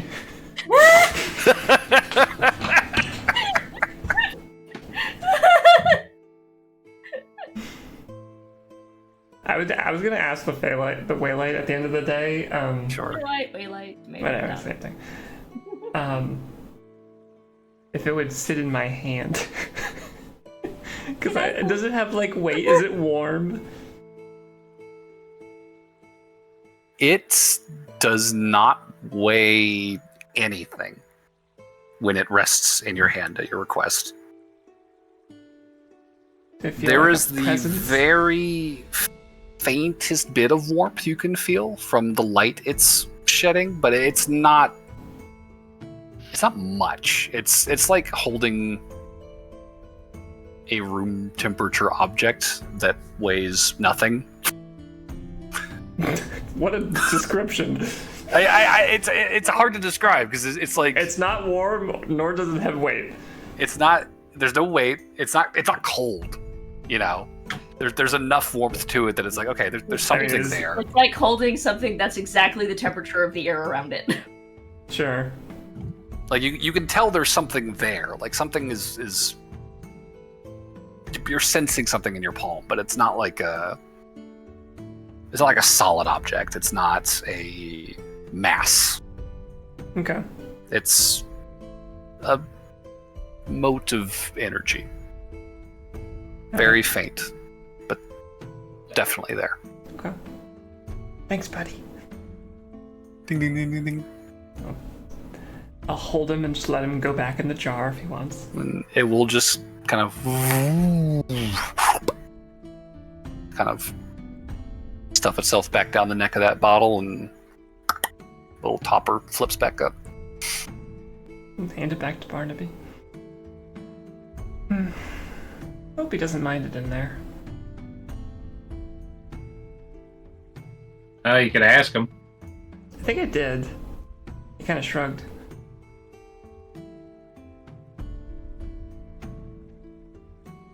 I get the sense he doesn't really perceive things the same way we do. Probably not. Anyway, we're at Deep Hope, huh? Yeah. The outskirts of Deep Home. Oh my god, let us go inside. Follow me. And he's Oh, just we're visiting. walking towards it now. Meanwhile, Kyron and Dibiot are just like, I didn't think we were gonna make it out of that. We were totally going to make it out. You were perfectly fine the whole time. They just He almost got us killed. Okay, can I try to like dissuade them from this? as we're walking to Deep Home. That's the Like, rest. no. That's We the had that rest of completely in Olden's hand. Yeah, no. Can I try with a persuasion check to really lay it on? I mean, I'm a warlock. I got +9 persuasion. You can try. Okay. Kyron and Jimmy just staring off into the middle distance the rest of Oh the shit, walk. that's pretty good. 27, DM. 27. They seem skeptical as you begin to regale them with reassurances that you had everything perfectly under control. But by the time you guys reach kind of the basin floor and you begin approaching the guard post at the mouth of the bridge leading towards the island, they both seem more at ease about the day that just transpired. Kyron especially seems like he's like, I mean, you pretty much killed that giant by yourself. I mean, it really just needed somebody to blow it over. Exactly. You Yeah. said I wouldn't be able to take care of all those tiny ones in the woods. And Damien's like, I was worried. That's all. I guess I'm just kind of a warrior. It's okay. Pat. I will say, Noelle and Burberry, you both kind of catch Endymion just shoot Kyron a look as Aldrin, satisfied, kind of walks in front of them towards the guard post. And Tyrion's just like, really? Kyron behind his back. And as you guys approach the city of Deepholm, this is a good place to call it for tonight. Okie doke. So we'll pick up here next time. And what MVP, that's it. I was like, I know we do a thing at the end of the session. Noel. Could we get an MVP vote? Noel. Noel. I'll vote, Yeah, probably so. Everything. Yeah. I will vote Barnaby for the shortcut, but Okay. Funny. So 1 for Noel, 2 for Noel, 1 for Barnaby.